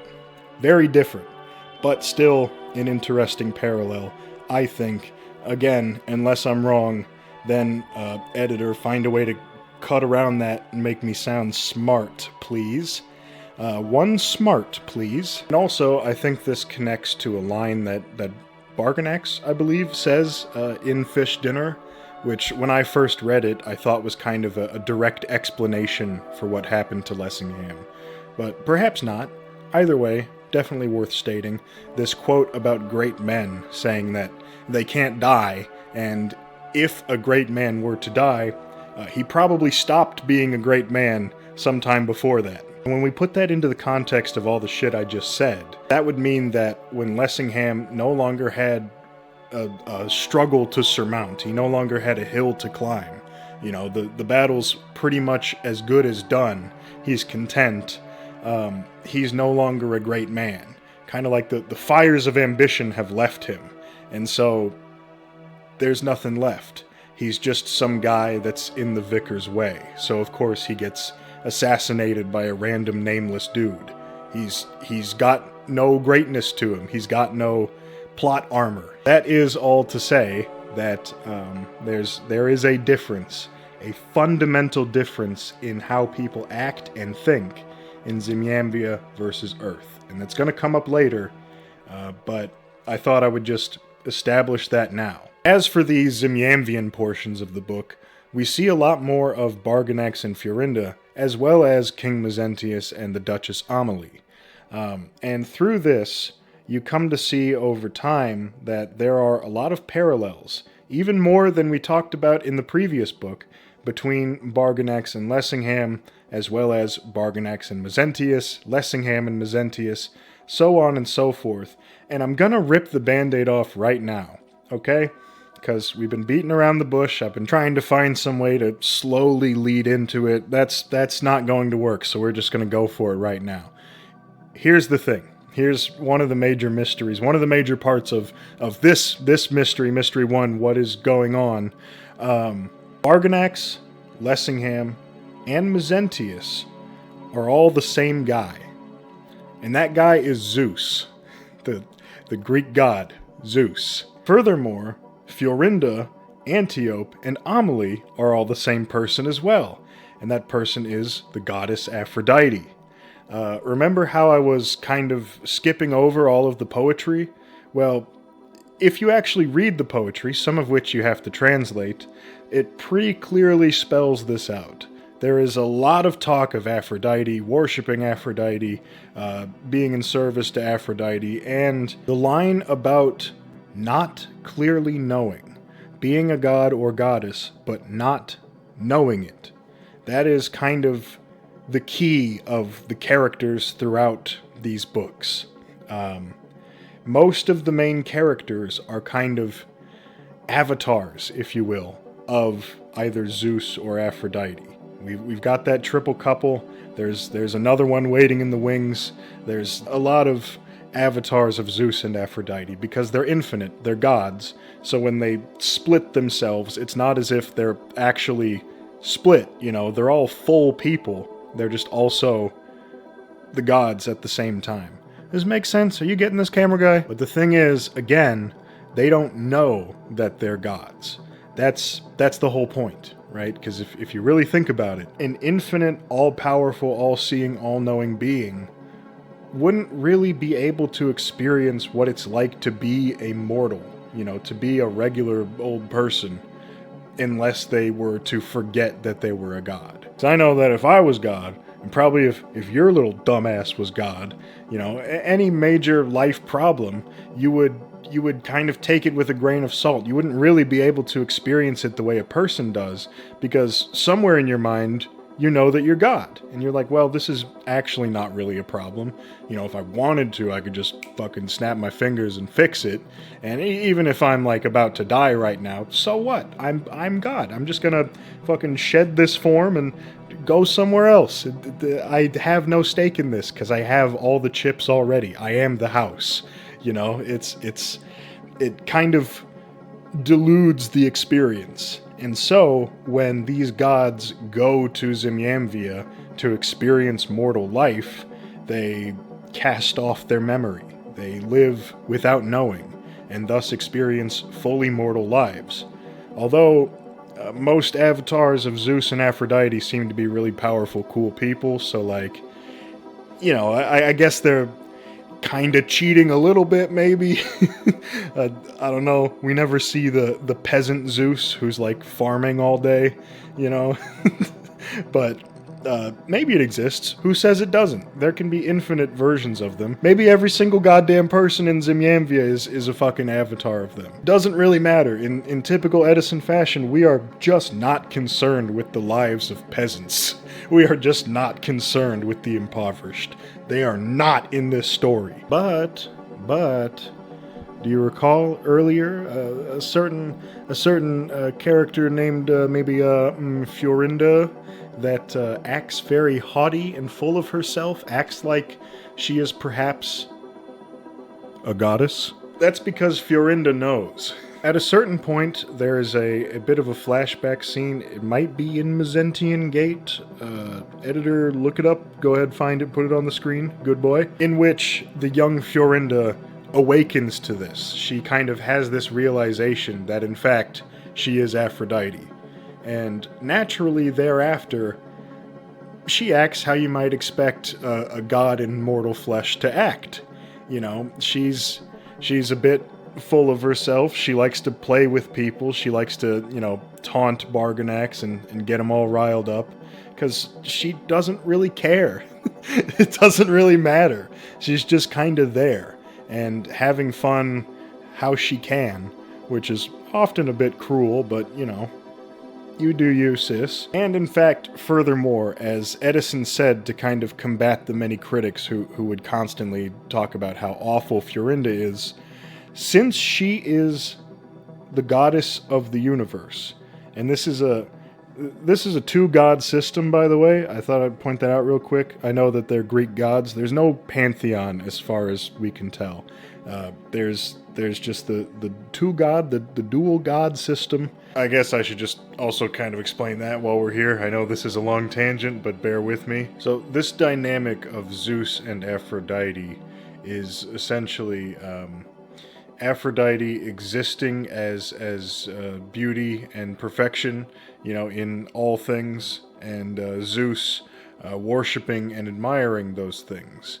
And thus you have the cycle of things being created and experienced and so on and so forth, all as part of their little back and forth game. You can't have one without the other, right? Because without the thing to worship, the worshipper is useless. And without worshippers, the thing to worship, you don't really know if it's to be worshipped or not, right? You can't really say that something is beautiful or perfect without someone, something to appraise that, to observe it. Kind of a quantum physics, Schrodinger's cat type situation. By the way, Zeus and Aphrodite usually have a father-daughter relationship in mythology, if I'm not mistaken.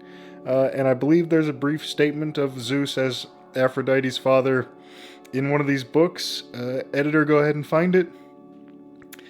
But all of the Zeus-Aphrodite relationships are couples in these books. So, it's a lot of incest. I'm not going to try to apply our morality to the gods of Zimiamvia. If they want to get together with their family members, maybe that's okay. Maybe that's what gods do, okay? I'm not gonna judge. I'm of Earth, from my universe, my dimension, my land. It's kind of a no-no, but hey, you do you. They're both the supreme rulers of the universe. So, since she is a goddess, she cannot do wrong. She cannot be bad. Anything she does, regardless of if you, as a pathetic little earthling, think that it's bad or wrong, or that she's a bitch or whatever, you're wrong, actually, because she sets the rules. So if she says, oh, fuck you, loser, you're a little shrimp dick, pay pig, fucking lick my boots, that's the law now, and you have to, and you're not allowed to complain. And in fact, you want to, because that is servicing Aphrodite. That's servicing beauty. That's literally what you're supposed to do. So, you can't judge her. That's ultimately the end-all be-all of the discussion. Because Zimiamvia functions philosophically fundamentally differently from Earth, and because Fiorinda is Aphrodite, knowing that she's Aphrodite, she's just right, because she is setting the rules as she goes. Whatever she says is. Whatever she do, be. I think one thing that Eddison might be trying to say through the books, at least I think Joe Young thinks he's trying to say this, is that Zimiamvian philosophy is in fact superior to Earth philosophy, meaning to our real life way that our real world works. Perhaps this is best exemplified by Lessingham's wife Mary and their only child, who both die in a train accident. And immediately you see a difference in the worlds on that alone. An accident. They were killed in a train accident. Train must have crashed, must have exploded. They're dead. Now, in Zimiamvia, right, Antiope is essentially assassinated. Dirxus stages his coup, captures her. She refuses to marry and is thus forced to drink poison. Right? She kind of goes out like a badass. She's like, I ain't fucking you. I'd rather die. Give me that poison. Right? But Mary and her daughter, they were probably just going to the market, popping down to Swindon, maybe go around the Magic Roundabout. Was the Magic Roundabout built yet? Editor check. But, then because of something random, something that shouldn't mean anything, an inconsequential accidental event, they are now dead. And when you compare Lessingham's freakouts in reaction to these two events, the two Lessinghams' two reactions to these two deaths, the earthly version is kind of a lot more pathetic in a way. I don't want to call a grieving man having lost his wife and child pathetic, but I feel like that's kind of how it's set up as a comparison. Zimiamvian Lessingham has this rage about him. He has this determination because, I think in part, there's something to direct it at. He can go, oh, that fucking Dirxus, I'm gonna get you! But Earth Lessingham, what can he do? Go fight trains? Go fight fate? You can't. It's an accident and it's over now. There's no enemy, there's no meaning, there's no message, it's just an accident and they're gone.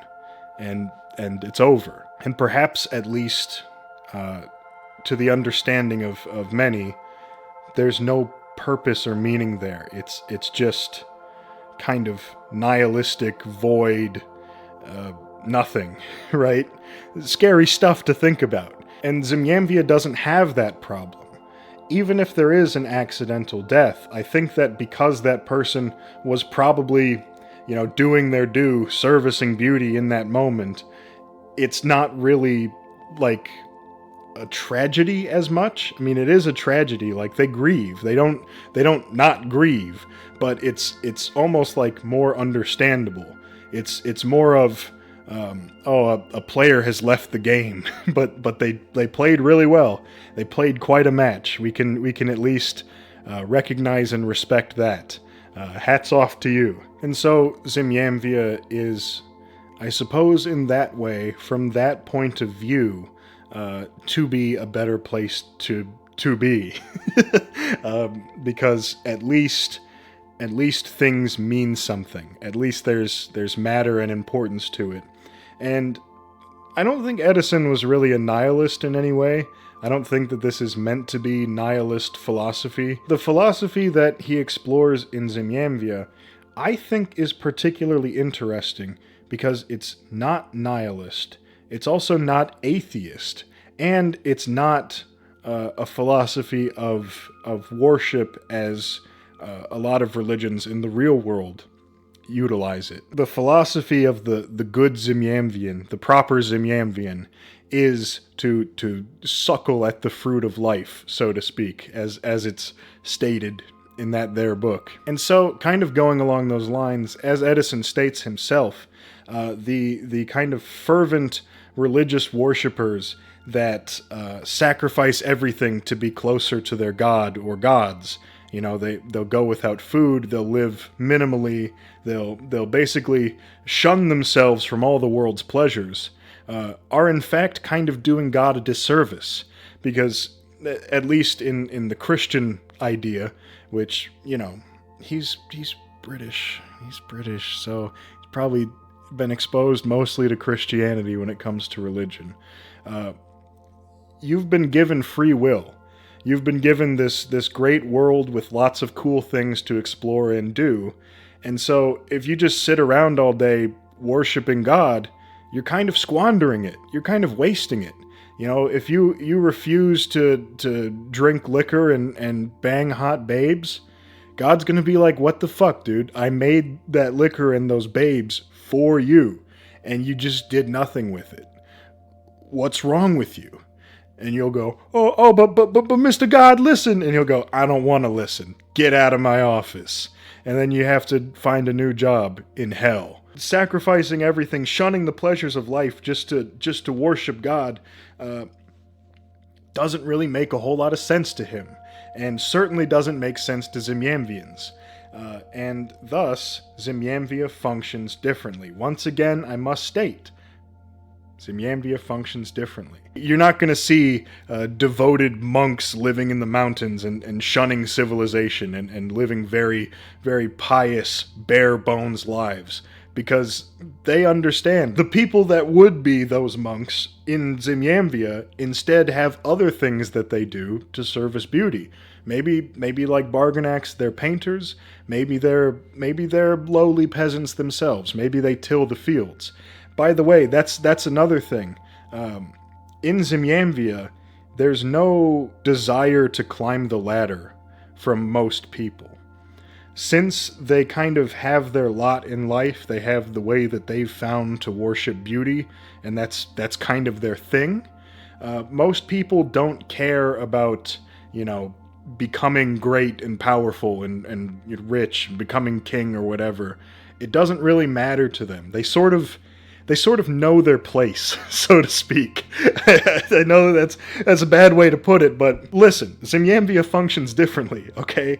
In Zimiamvia, you might actually have a place, and it'd be a good idea to know it, okay? That's all I'm saying. And because of that, there's not really a whole lot of backhanded, backstabbing stuff going on, except for when there is.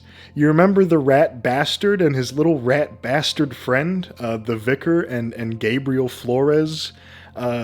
Yeah, those guys have a purpose too, okay? You might view them as a force of wrong, a force of evil. You might say, you know, these guys don't belong in Zimiamvia. They don't know their place. They're getting out of place. But that's fine. That's fine. That's okay.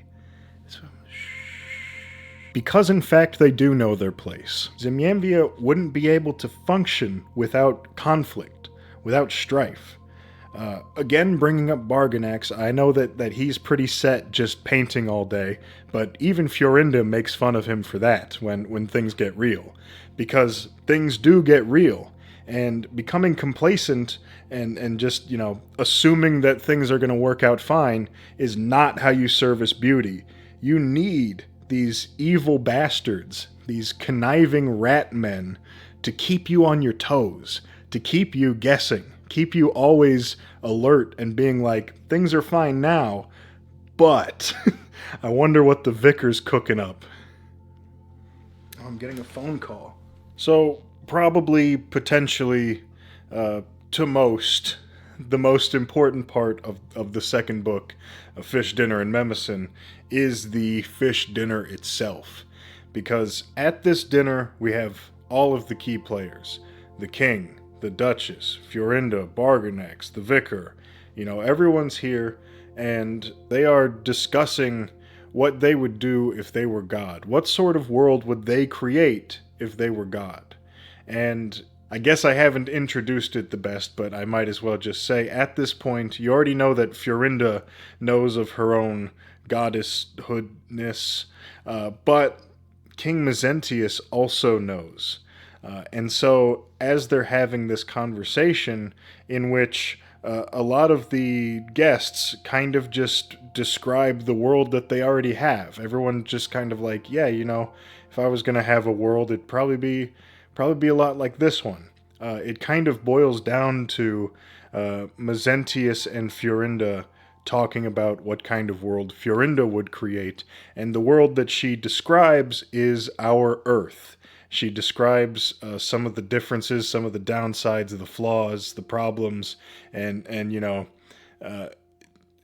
no one's really digging it, but King Mezentius creates that world on the table. He creates this little bubble, and they see it rapidly like go through the formation of our modern universe and our Earth and everything. At this point, Mezentius and the Duchess Amelie decide to enter the bubble. They go into our world, and that then connects to the earthly Lessingham. In essence, meaning that the Earth sections of the book, and I guess all of Earth, all of our real life universe, was inside of that bubble at that dinner. And Mezentius and Amelie go into that world. They live their lives as the Earth Lessingham and Mary, and then they come back out at the dinner, kind of dissatisfied with the whole thing, but glad that it's over. Something that one of the critics, I think, pointed out. Hopefully, editor man, go ahead and pull this up.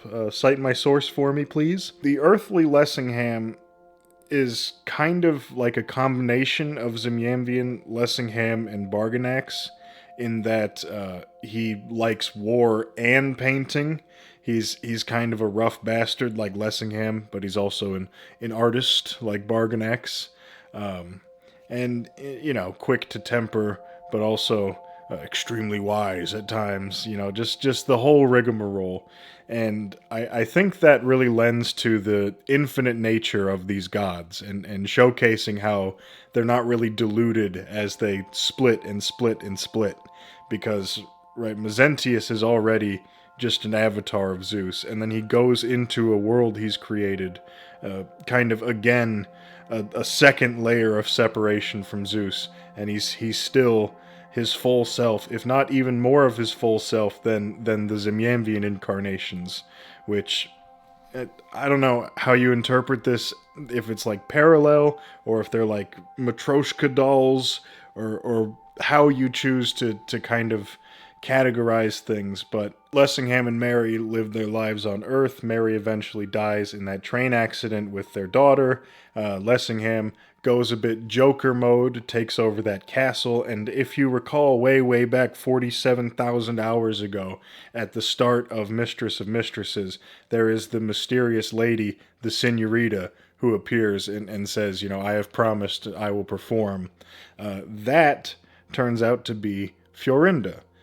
As Mezentius and Amelie are inside of the bubble Earth, living out those lives, I guess Florinda maybe gets bored or just wants to see what's going on, so she pops in the form of the Senorita, sees old Lessingham, and kind of watches over him as he passes on.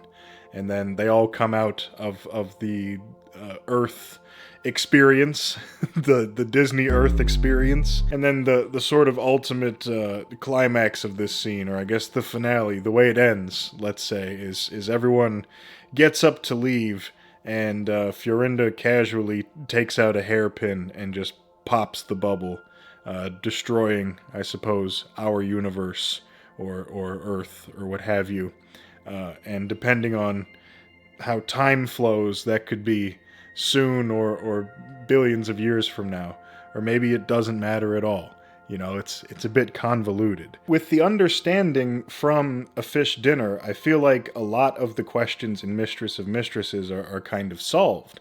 You understand why most of the events occurred the way that they did. You understand what the characters' motivations are, why they're so similar, why a lot of the weird magical shifting around stuff happens. I think that for some people, it might kind of all start to feel like a game in a way. There's no stakes for Zeus and Aphrodite to come down to Zimiamvia in mortal forms. They can die as many times as they want, doesn't matter. And then beyond that, you know, in the fish dinner, creating Earth and going down into Earth. Yes, Lessingham was quite upset when Mary died. Lessingham in Zimiamvia was quite upset when Antiope died. But ultimately, once he also dies, I would assume, things kind of go how they did at the fish dinner, where they pop back out to whatever world they came from, and they go, oh, that was fun. Glad that's over. Or whatever, you know, and you kind of move on.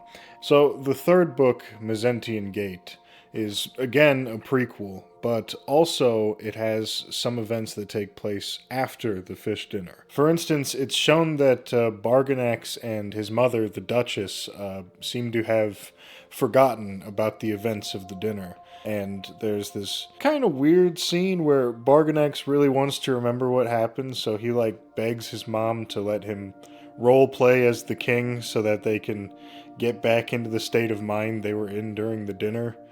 But in the prequel portions, we get kind of a nice overview of Zimiamvia's history and some of the older figures in this timeline. And you see more and more the cyclical nature of things, you know, like perhaps a bit of a worm or Ouroboros, if you will, that I think further foreshadows the events that will take place after Mistress of Mistresses.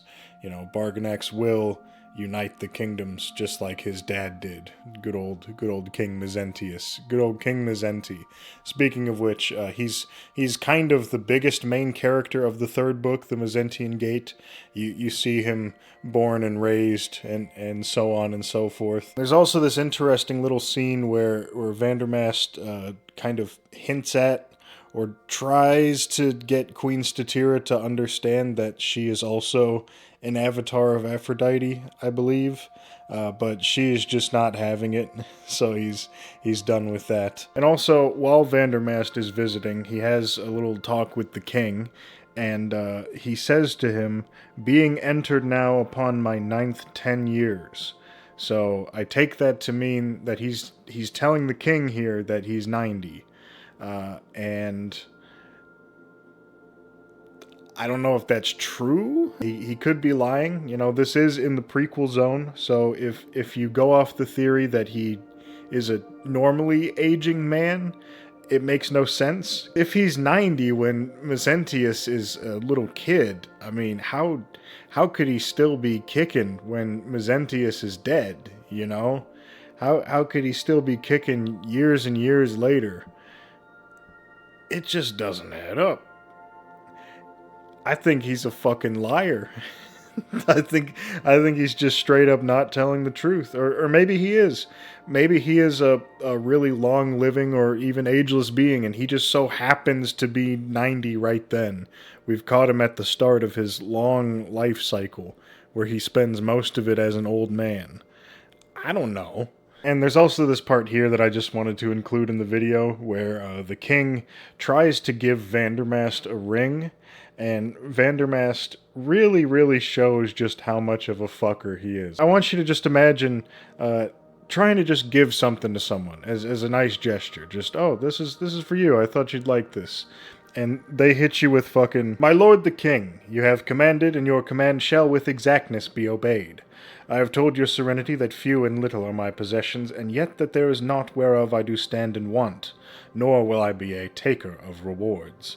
For it is a property universal of rewards that they can corrupt action, propounding to the actor, if the action be bad, a reason beyond the action's self, without which reason the action must have remained unacted, because badness of itself is no reason.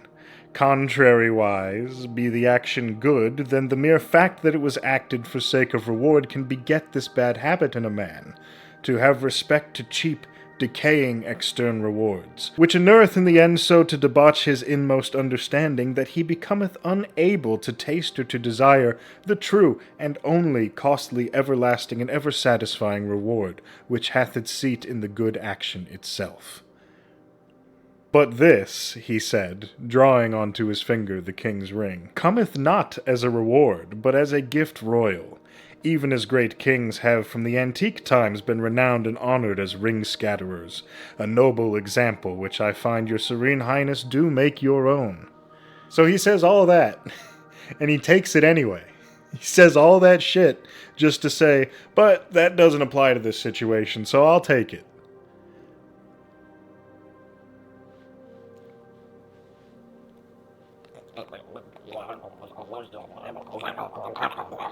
Can you imagine hanging out with this man?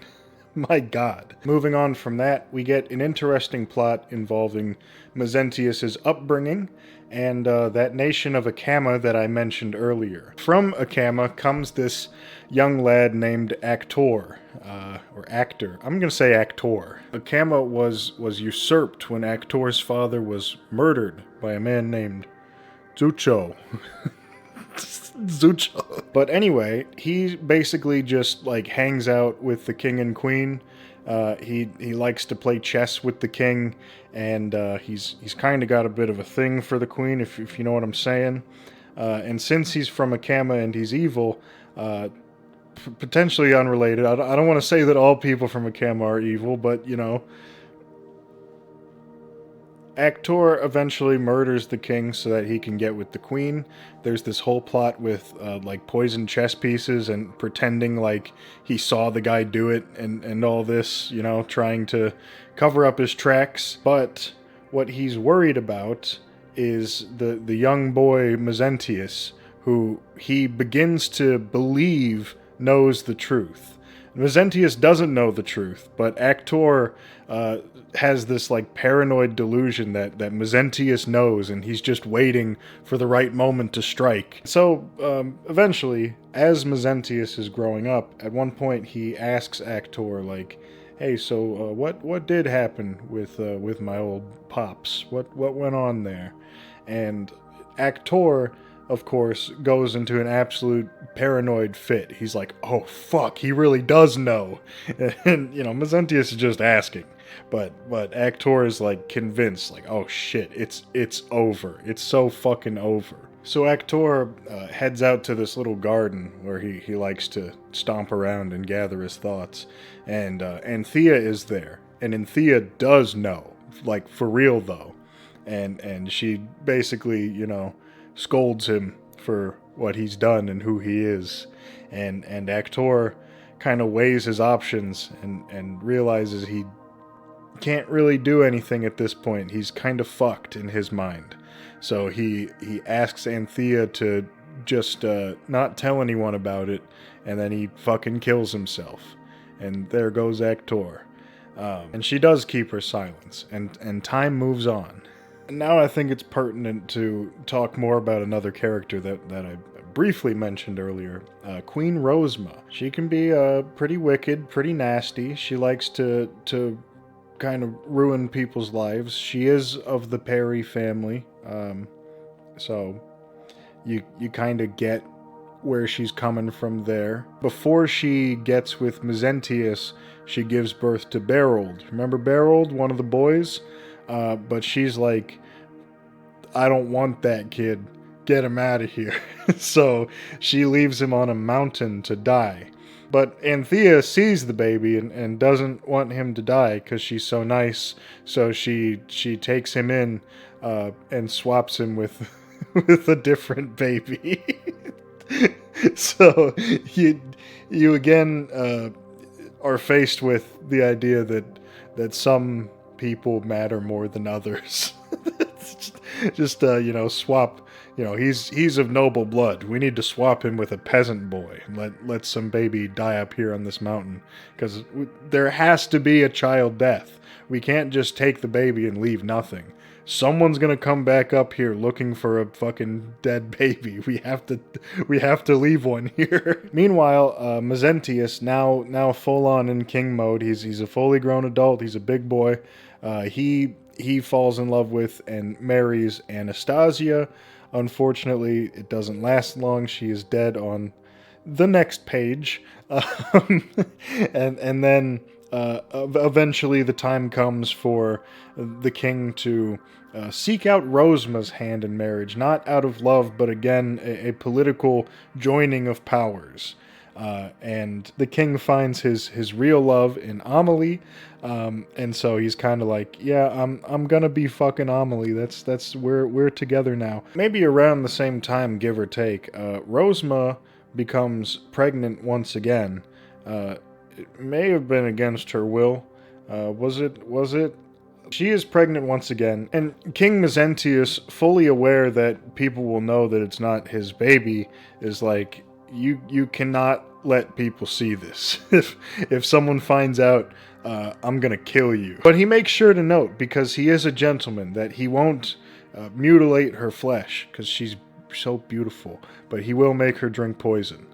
It's just great. Anyway, that baby is Fiorinda, and kind of the same thing happens again that happened to Berold. They leave her up on a mountain, and Thea swaps her with another poor innocent child, and that's the other thing I didn't mention, probably.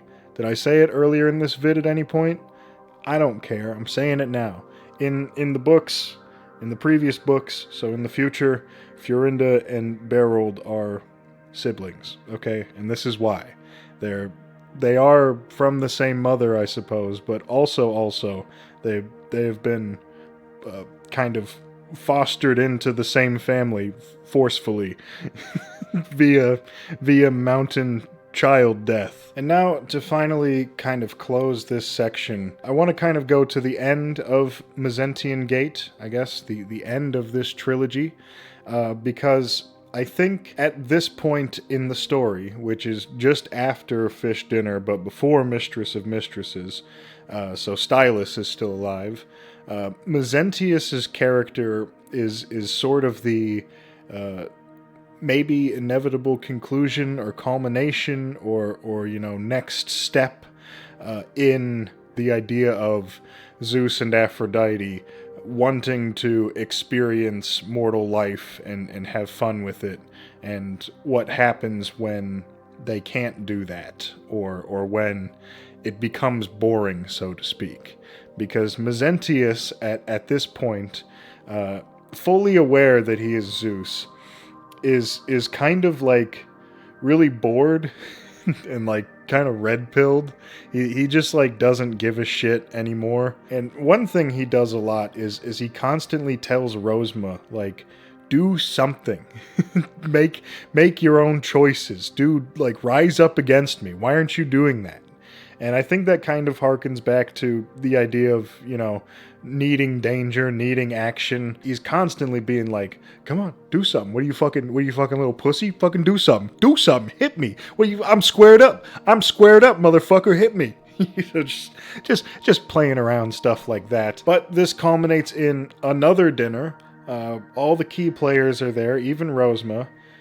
I don't believe Lessingham is there. He's not as important in this story at all at this point. They're having a feast. They're having a toast. And by the way, the queen hates Barganax. Rosma fucking hates Barganax, I think I should just note, since he is an illegitimate heir that was born to Amelie, and Rosma thinks that Mezentius likes Barganax more than Stylus, and is going to give him more attention and potentially more power and stuff in his will and all that good business. So she fucking resents Barganax, and so the dinner goes on. I believe at the start of it, Mezentius again tells Rosma, like, come on, you gonna fucking do something or what?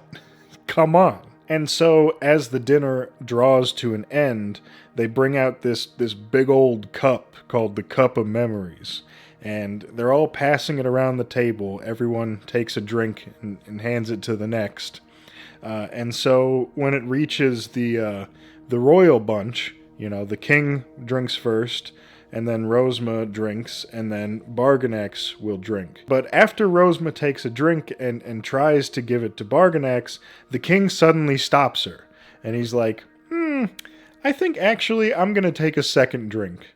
And she's like, what? no, that's not how this works. It's one and pass, one and pass. And the king's like, I'm the king though. I think I'm gonna take a second drink real quick.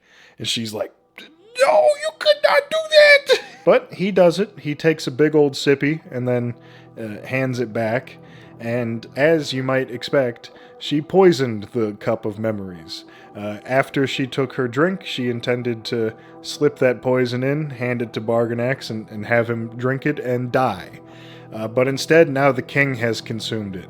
And that is what she did not want to happen. So she has this big old freak out, blowout, and then she fucking cranks that poison down her throat and dies herself. And you might be wondering, well, how come the king's not dead if she died instantly? Because I guess I didn't mention, but the king's just like mean mugging her while she's having her freak out. Well, as it turns out, before every meal, the king consumes his fucking super anti-poison potion, and that protects him from most forms of poison. However, Rosma has used a special Perry family poison, which, you know, you have to expect that they have one in there somewhere, right? And this poison cannot be stopped. So he is dying, it's just his anti-poison is making him die slower. So what's happened here is the king has basically goaded Rosma into killing him. He's completely orchestrated it himself to the point where when she tries to kill Barganax instead, he takes the cup and he drinks it because he's like, no, this bullet's for me, sweetheart. And this is because King Mezentius, fully aware as Zeus, so I guess Zeus in a way, is done with life. And now the only thing that interests him is death. Not just like mortal death, not just shedding his skin and then getting a new one, but death as a god, Zeus dying. So his plan is, when he dies now to this poison, he's gonna die all the way. He's gonna die and Zeus himself will die, and he will learn finally if a god can actually die and what happens when that happens. And so, like any sensible man would do, as he's dying of the poison, he goes and puts on his sickest gear, his coolest armor, waiting to die.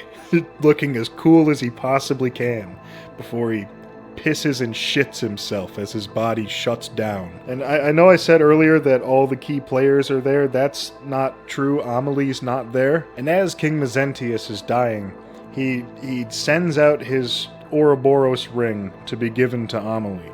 But he also says, like, make sure she doesn't come here, though. Tell her that I'm dying, but don't let her come see me. And obviously that doesn't work at all. As soon as she hears about this, she's like, we're going. No, we're going. I'm going. Let's go. And thus, Amelie shows up as the king is dying, and kind of berates him, being like, how could you do this to me? This is incredibly selfish of you to just die because you're bored, because you want to, like, see what happens. Like, you're leaving all of us. You're choosing to leave us alone. What the fuck is wrong with you? You know, and that kind of snaps him back a little bit, but he's still questioning, like, I still have this ultimate question. Can a god die, though? What happens when I die? And Fiorinda, also fully awakened, she's like, yeah, you can die if you want to. You're a god, so if you choose to, sure, you can die. But you're not going to, because you love her. And here's the other thing, right? If Zeus dies, Aphrodite might as well be dead too. Because with the dual god system that this universe has, you can't really have one without the other, as I've stated before. You have the god of beauty and the god of admiring that beauty. One without the other doesn't do much. So, in essence, Fiorinda eventually manages to convince the king that he should not probably die all the way, because that would be really bad for everyone. And it's really not a cool thing to do when you're just doing it because. And so, perhaps a bit begrudgingly, pouting and crossing his arms, Mezentius dies normal way. He only just regular dies. And Zeus goes on in Barganax and Lessingham and the many more heroes of the future of Zimiamvia that are all gigachads that fuck. This is revealed when Fiorinda says that her servant Love has triumphed tonight. So you know that Love has won out Mezentius's heart, his love for Amelie, and at the same time, that being Zeus's love for Aphrodite, will sustain him through yet more eternity, I suppose. And through Mezentius and Fiorinda, you now have a pretty good picture of why the gods choose to not know that they're gods when they go into mortal form. It totally ruins the experience, and you get either really pissed off and passive-aggressive and bitchy, or you get all depressed and mopey and you know, philosophical and I wonder what happens if I fade from this existence. Ugh. And this is a lesson that I think in this moment Barganax learns, because he immediately tells Fiorinda, like, hey, you know, promise to never tell me.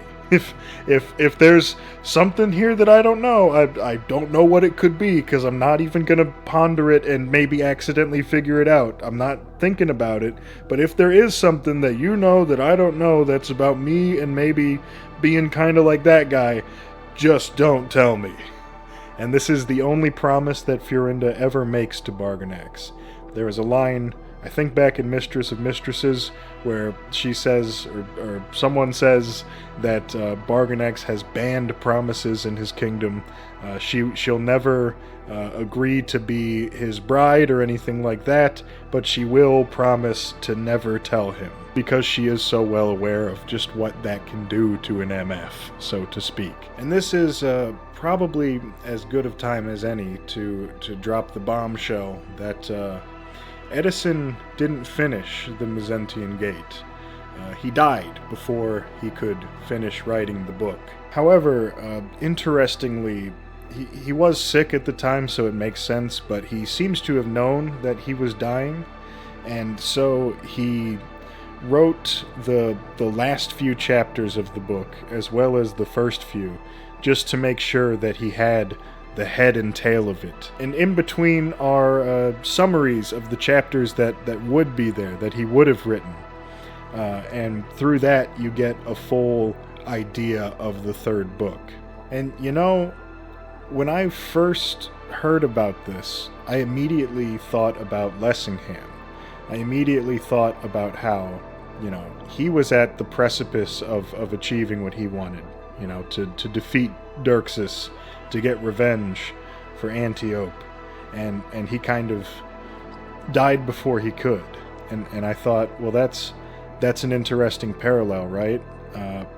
After all, Eddison, having completed the head and tail of Mezentian Gate, did sort of content him. It made him feel like, okay, at least all of the ideas are there. Even if I die now, people will have the full story. But this doesn't really fit Eddison's life, because though he may have known that he was dying, he did not at all seem content with just finishing the Mezentian Gate, or, you know, making sure the skeleton of it gets out there. He started to see perhaps a fourth book, or even more thereafter, forming in his mind. The potential for the story to go on, for more areas of it to explore, and stuff like that. So I wouldn't entirely say that he was content, that he was done, that he was ready to call it quits. I think that he saw that he was going to be taken before the time that he wanted to be taken, and he said, okay, well, I can't finish these books, I suppose, but I will at least finish this one as far as the story is concerned. I will at least get these parts out there. And he did. And with this version of the book, I'm sure there are others similarly built.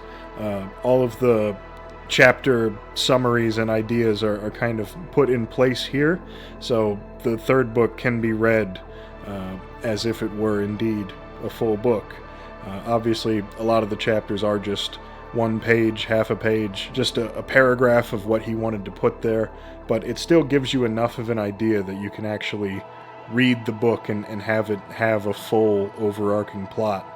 So when you get to the fully written chapters at the end, it doesn't feel like you've jumped all the way from the fully written chapters at the beginning. You actually have connection. It's good. And because of that kind of behind-the-scenes format, we get a couple of extra little pieces of insight.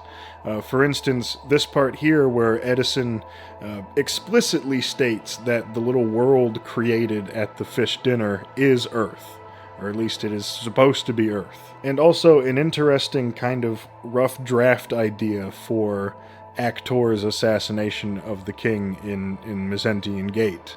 A lot of interesting little things here, a lot of cool insights into sort of how he was thinking and how he put these books together. So in a way, it kind of gives you a more intimate connection with the books and the journey of writing them and of course the writer himself, which, you know, makes it all the more tragic that you're reading the notes that were supposed to be replaced by the book that was never finished. You know, you're reading the consolation prize. And much like I said in the Worm Ouroboros video, his prose is incredible. He's a fantastic writer. And the sheer whiplash when the fully written chapters stop and the summaries begin is like, it's like losing a friend, almost. It's almost like losing a friend. But that is the end of that. All three books have now been talked about in enough detail that I feel like finally I have answered mystery one of what is going on. It's kind of a play, a little fantasy world where Zeus and Aphrodite inhabit various people and fuck and kill and do all kinds of fun stuff over and over and over again forever. All in service of beauty, all in a way in service of Aphrodite. Without Zeus to worship and do things for her, she's nothing. You know, without the admiration, the beauty isn't truly beautiful. It's the old tree falls in a forest situation, if you know what I'm saying. And at the same time, obviously the admirer without the beauty is just totally lost. Zeus, even with Aphrodite around, was trying to kill himself, but I mean, that's just my frickin' wife, you know what I'm saying? And you also have people in the world that exist to spice things up, like the Perrys. Not necessarily evil, it depends on your definition of evil. They are, in a way, doing what they're supposed to, even though what they're doing is not what anyone else is supposed to be doing. So now, this should lead quite naturally into Mystery 2, which is, what does Mystery 2? What does it mean? What is the purpose? I think the most important thing to put out there, right smack dab at the start of this section, is this one little line from Eddison, where he insists that this story is not a fable or an allegory. Now, that to me acts as a little bit of a roadblock, because it seems like there actually is a lot of stuff in these books that is meant to be some kind of deeper message. I mean, for fuck's sake, there's Earth, right? There's Zimiamvia, and then there's Earth, and Earth is like our real reality, and there's like problems and flaws with Earth that don't exist in Zimiamvia, or at least aren't shown to exist in Zimiamvia, and it just, I don't know, it really feels to me like he's saying something about our reality, right? It feels to me like there are messages you can take away from it. And that puts us into this whole debate of, you know, what the author intended versus what readers can take away from it. I think that there's definite merit to what you get out of a piece, even if the author didn't intend it, of course. There's so many classic stories and works of art that people have interpreted in so many different ways over the years, and I'm sure the author didn't intend most of them, if not all of them. You know, who knows what the author actually intended when they put the words on the page? And that, again, makes some of this analysis very difficult. Because if Eddison insists that this is just a story and you can't read deeper into it, then any attempts at analyzing, a deeper message or intention or what he was thinking or what he wants you to get out of it can always just be countered with, yeah, but he didn't mean that. It was just a story. It's just a story. No, you're reading too far into it. That was just a story. And that's really difficult. That's really difficult to work with. But it's gonna probably come up again later, so I figure I'll just mention that now. He insists that they're just stories and that's it. But if they weren't, what might we be able to get out of them, right? That's kind of how we're gonna try to approach these things. However, as you'll see a bit later on, I'm gonna try to not fall into the same trappings that a lot of past critics have. Mostly regarding trying to do just that. So, I don't know, just keep that in mind. Let's move on. In the crafting of these books, Eddison employed a lot of philosophy and poetry, a lot like he did with the Worm Ouroboros, but I think here there was more of a particular focus on Keats as far as philosophy goes and Sappho as far as poetry goes. Kind of like we talked about way back when with the rank bad philosophy, beauty and truth in Zimiamvia are much more objective, tangible things that people can say, okay, this is the right thing to do, I'm going to do this in a lot more situations than you might be able to in real life. And through the creation of this world where there are such clear paths for the heroic to take, there are such clear lots in life that people are assigned to, and they're fine with them, and they're happy, and they see the bigger picture, and they see that sometimes you have to sacrifice yourself, or you have to struggle, you have to fight to be in service of good. Injected with the philosophy and poetry of real world past, the word that comes to mind more than any other is glory. That's what I think of a lot when I try to wrap my head around the picture that he's painting here. It's a world where people can strive for glory. In real life, as we saw with Lessingham's wife and daughter, sometimes accidents happen. Oh, also, Lessingham's brother also died in an accident, unrelated, before that. Did I mention that before? I don't fucking know. A lot of people in Lessingham's life on Earth die by chance, right? There's random things that don't seem to matter, that don't seem to mean anything, and Zimiamvia is not that way, at least not as much, not shown, right? Everything has a purpose, you serve your purpose, and just serving your purpose is good. And through that you can earn glory. You can accomplish great feats that will bestow honor upon beauty, upon truth, upon Aphrodite, upon perhaps your wife. I don't know. Maybe you have a wife and she is an avatar of Aphrodite. Who knows? It gets complicated with all the god stuff. Look, I'm just rambling here, okay? At the end of the day, I'm just rambling here. Because again, apparently we're not allowed to take away deeper meanings from these books, Mr. Eddison. Okay. I'm not taking anything away from it. But that's not true either. The whole taking things away from it, that is. Because Eddison actually did have something in mind for what he wanted people to take away from it. And it wraps in with World War II.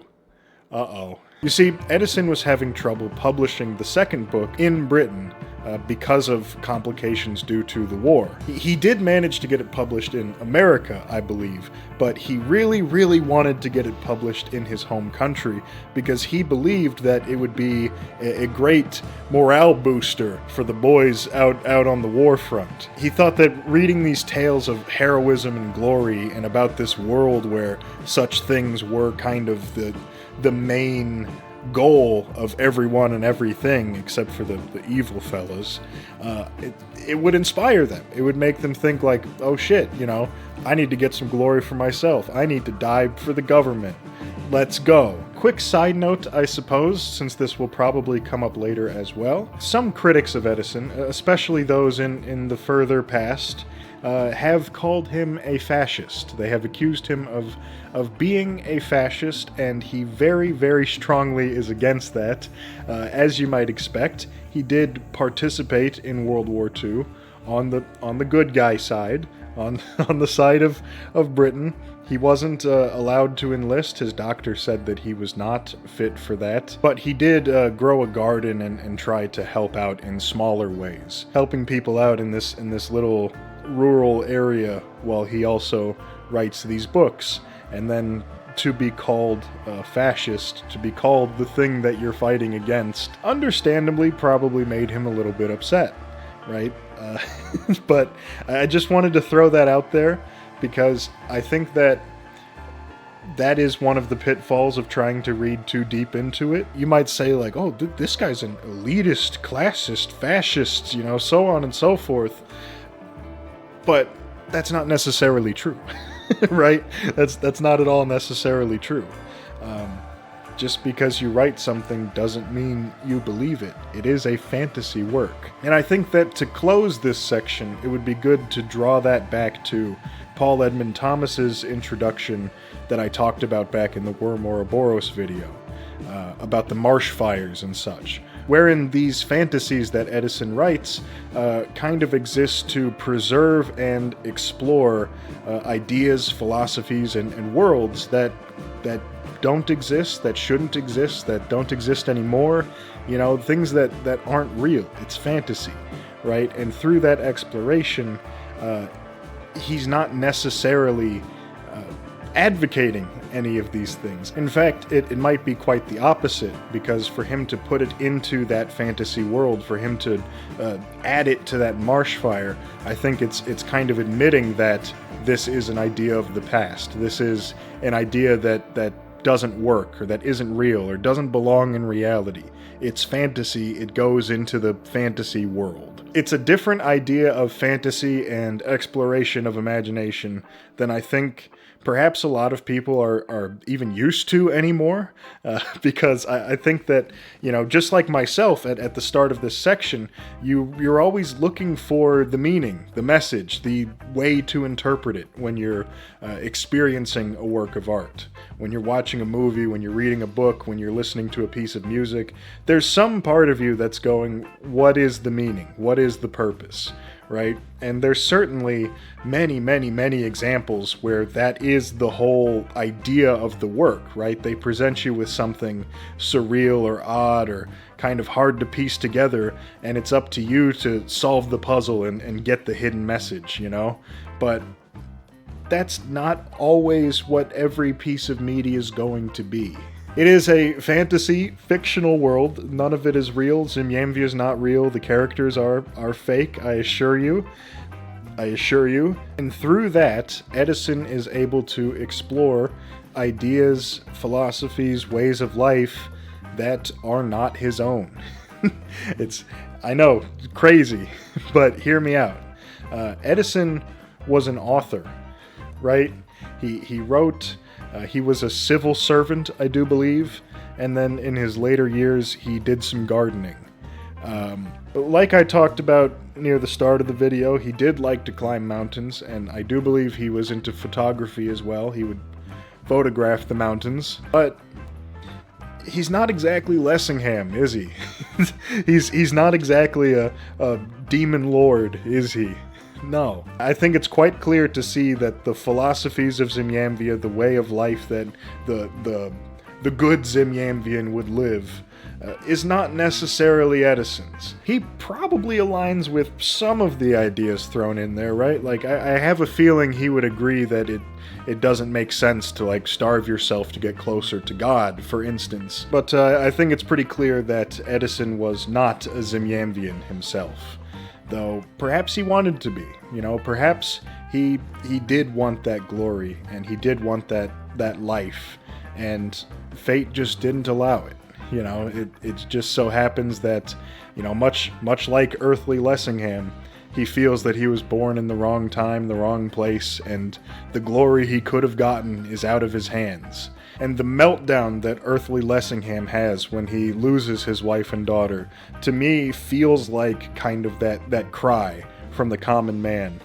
why couldn't fate have been aligned for a greater purpose? Why couldn't there be some heroic journey for me to take, some epic Iliad for me to participate in? Why was I cursed to just live this boring normal life until, chance randomly decides to rip away the things that I love? What kind of life is that? Right? It feels like to me this fantasy is kind of a way to maybe cope with that, escape from that. He also doesn't really like calling his fantasy escapism, so there's that. But it's hard to take this as the inspiration he intended it to be for the soldiers without dipping into escapism a little bit. Because it's a fantasy world where the very foundational philosophy works differently. The world is built around heroics and bravery and glory, and the real world isn't.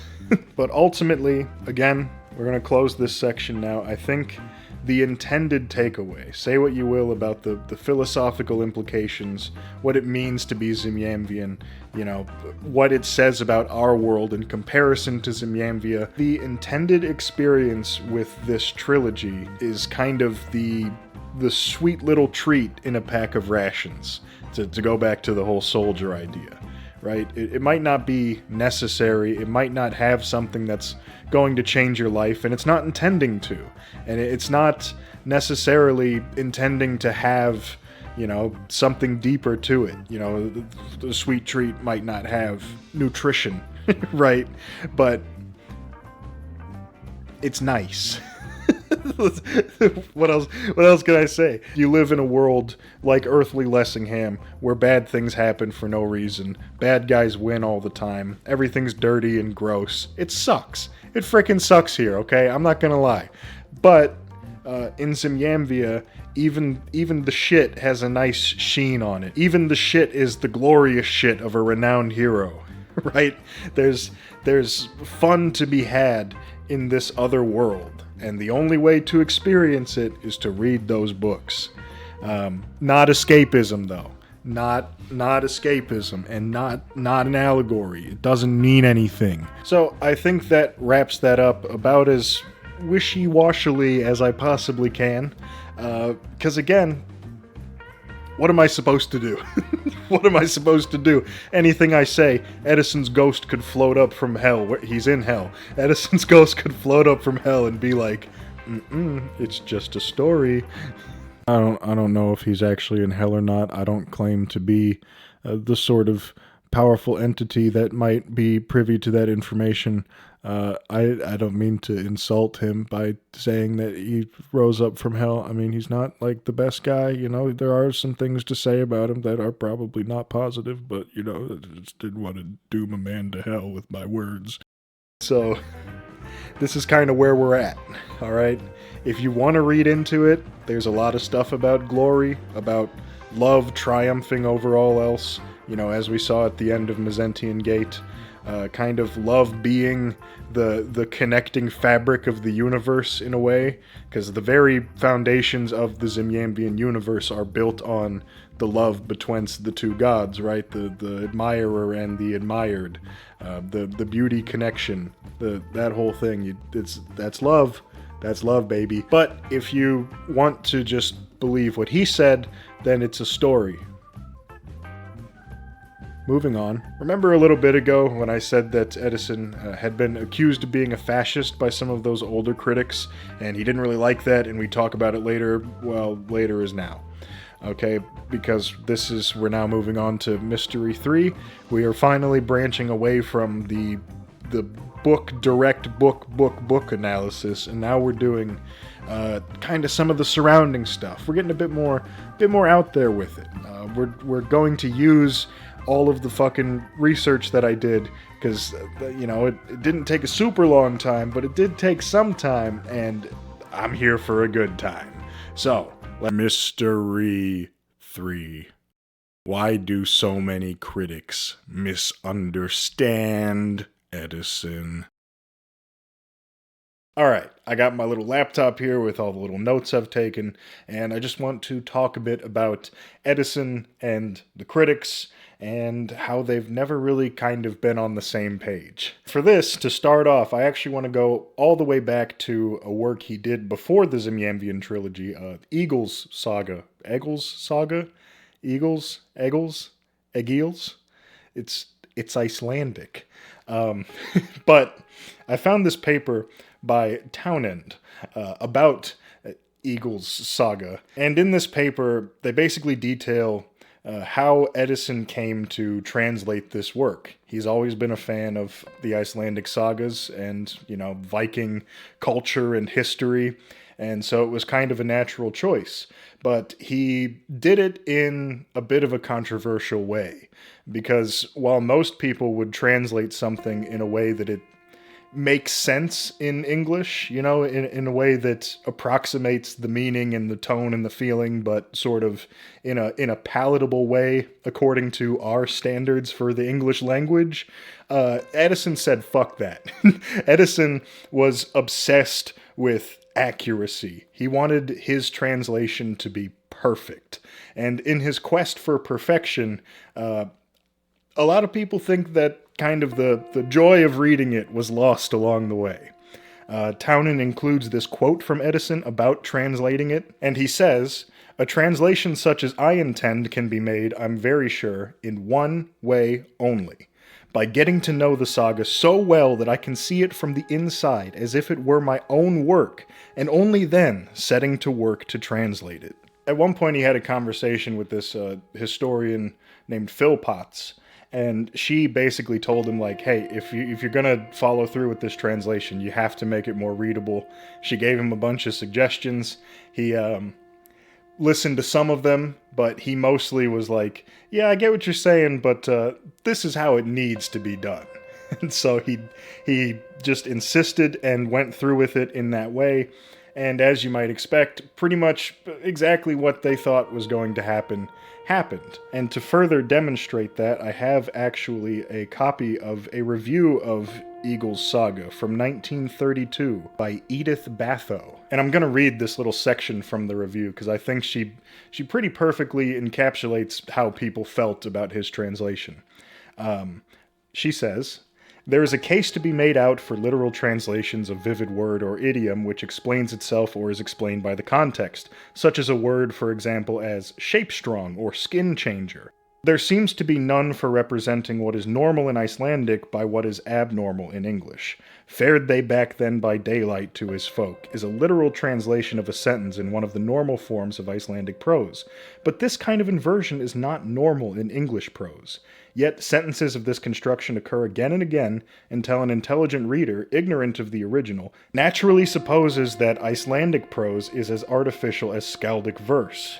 Too close an approximation to the word order of Icelandic, too great anxiety to avoid flatness or Latinism, sometimes defeat Mr. Edison's own end, to give the lover of a good story something of the thrill which is felt by those who are able to read the sagas themselves." So in essence, in his quest for his absolute accuracy and making the best translation possible, he kind of made a translation that nobody really likes. Because while it might be accurate, it's like not very readable. It's not very fun or good to read. And through this little side story, I hope I've kind of illustrated that Eddison was pretty headstrong. He had ideas for what he wanted to do, and he did them that way. And critics would complain, he'd fire back at critics, and never really compromise, never really change. Moving on from that, before I go on to the actual Zimiamvia Trilogy analysis and criticism, I want to kind of pull a Zimiamvian Trilogy move myself and actually go backwards yet again and talk about the Worm Ouroboros.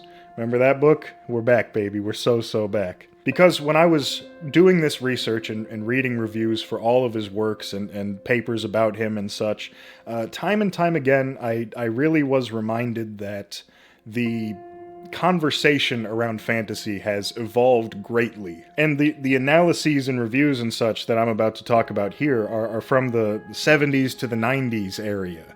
So they had some time after the books were published. And yet, there's still a seeming lack of understanding that I don't think exists in the modern day. For instance, in 1970, David Miller wrote this paper called Hobbits, Common Lens for Heroic Experience. And, I mean, I'll just say up front, this paper seems to be just jerking off Tolkien, and because of that, I guess he also wants to put down Eddison to further bolster Tolkien. Like he writes, Eddison has neither the skill in writing and naming nor the epic learning that Tolkien has. Sorry, bud, you lack the epic learning. What a fucking asshole. But in this paper, talking about the worm Ouroboros, he says Lessingham never goes back to Earth. So how did the manuscript get back to Earth?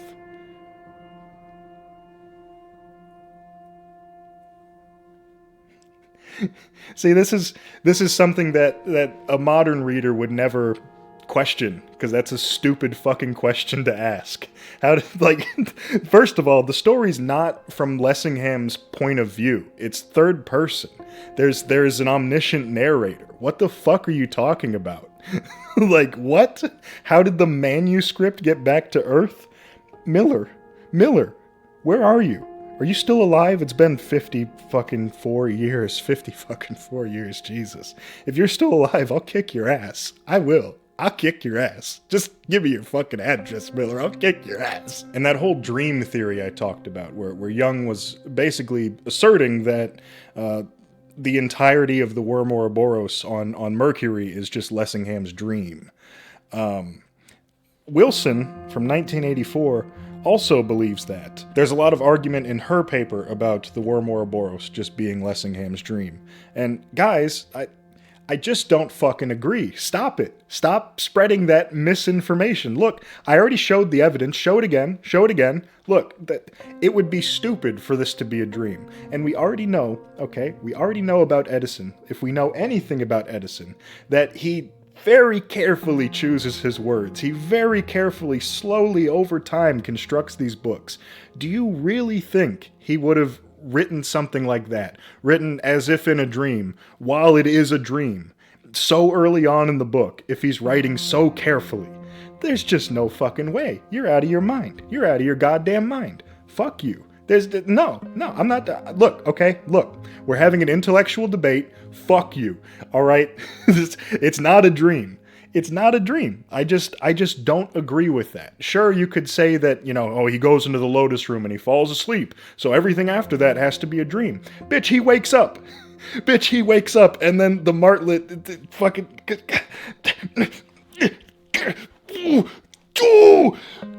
But I do like that Wilson, in this same paper, asserts that there's no forgotten or superfluous detail. So I guess we're on the same page there, but we've gotten to different conclusions through that path.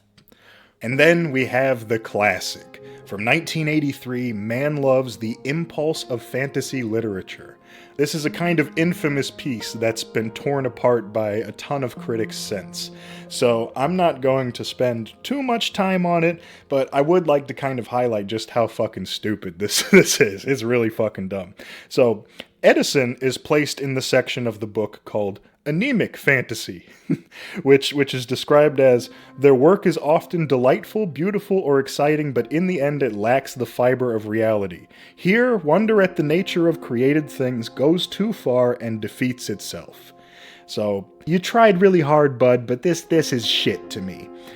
And so, when I ask Manlove, by reading this, I'm having a conversation through time, don't fucking worry about it. When I ask Manlove, why do you feel that way, and start reading through the section, I start noticing that Manlove's kind of just a fucking dumbass, actually. Their plot summary of the worm Ouroboros is just straight up wrong. It's just incorrect. It just didn't happen that way. And claims that the book is without a theme. Did we read the same book? Like, what? There's so much theme dripping out of it, you almost drown. Come on, buddy. He also says that Tolkien's work is quite heavily indebted to Eddison's, which, as we already know from the previous video, is not true. He also says of the worm Ouroboros, Lengthy descriptions are there to satisfy the greed of the imagination, and for no other purpose. And while the book is enjoyable and exciting, it is not often memorable. These things are also wrong. It might be a bit more subjective, but like, again, did we read the same book? And at the end of the section on anemic fantasy, Manlove tops it off with this little section that I think pretty well encapsulates his inability to understand fantasy. He says, Dunsany and Eddison write very gripping narratives imbued with some real flights of imagination, but it is to say that they do not have the tone of realism or the character of reality, without which fantasy becomes at best shallow and delusive escapism. It is unfortunate for the literary standing of fantasy that the kind of work produced by these writers should so often be taken as characteristic of the genre. Get over yourself, cocksucker. Are you kidding me? You're gonna honestly argue like, I can't believe all these fantasy writers lack realism. Everyone's gonna think that fantasy's not about reality. Come on, guys. What else do I need to say? Fuck off. Is Manlove still alive? Same offer. We can fight. Hit my line. All these old fucking nerds that read books all day. I'm down to fight. No one else though. No one else apply. If you're good at it, you're good at fighting, why don't you go ahead, take a chill pill? Okay, I didn't mean it. It was a prank. However, these old ass motherfuckers, I'm coming for you. Let's get into the actual fucking reviews and analysis of the Zimiamvia Trilogy, okay? Let's get into that first. I'm gonna save my boy Joe Young for last since he's the best, so just, Joe's coming. Wait for Joe. But before that, we have some other critics that, are kind of hit or miss, to be honest with you. Verlin Flieger? I'm so sorry if I'm mispronouncing that, but she wrote a couple of papers in the 80s about Zimiamvia that are actually pretty good, actually pretty well done. She points out a lot of parallels between the different characters, some foreshadowing as to how they're connected and sort of the same person. This great little parallel that I didn't even recognize, because this is a very small detail. There's a painting of Anne Horton that was done when she was 19, and Fiorinda and Mary are also 19 or turning 19 at around that time, so it's like a connection there. But one little piece of pushback I have for her 1989 paper, The Ouroboros Principle, Time and Love in Zimiamvia, is that she says that the decision of Mezentius and Amelie to descend into the little bubble world, Earth, and live in it, as Lessingham and Mary, is an act of enormous courage. Or rather, becomes an act of enormous courage after they are fully aware of the situation. Which, to me, makes no sense, because they know that it's a artificial world that Mezentius just created on the table, and that, I assume they also know that when they die there, they're just going to come back here, and all of the implications that come with that. So it's like, is it really an act of courage? It's kind of just like logging on to an MMO or something. Like, it's not really not really an act of valor and bravery, I don't think, personally. But I like these. These are fine. These are fine. This paper from Schuyler in 1991 is interesting to me because it's wrong, but I'm not sure how they came to these conclusions. It's very strange. They claim that Zimiamvians die shortly after failing to prove their worth, and dispatching of the Zimiamvians is a job assigned specifically to Anthea. I know that she does kill a few people throughout the trilogy, but is she really the fucking executioner of all failed Zimiamvians? And did Lessingham fail to prove his worth? What do you mean by that? What did they mean by this? They also claim Mezentius is flawed and he craves nothingness. And to quote, he makes the wrong choices that lead to his doom. And I really think that's just overlooking the whole point of Mezentius's character arc at the end there. He doesn't make the wrong choices. He can't make the wrong choices. He's Zeus. There's no choice in growing bored, right? He didn't choose to be bored of life. It just happened. That's kind of the curse of being omniscient, omnipresent, immortal, knowing everything, waking up to your true godly self and being stuck in your mortal body and being like, this is really it? Like, man, I wish I still didn't remember, because this shit kind of sucks. I want to die. Right? There's not a whole lot of decision being made there. I don't know. I just personally don't agree with this interpretation, and I don't really see how they came up with it. And the more you read these, the more a common trend starts to develop, which is just not really understanding Zimiamvia, not understanding how it works, not understanding that the philosophies and morals are different.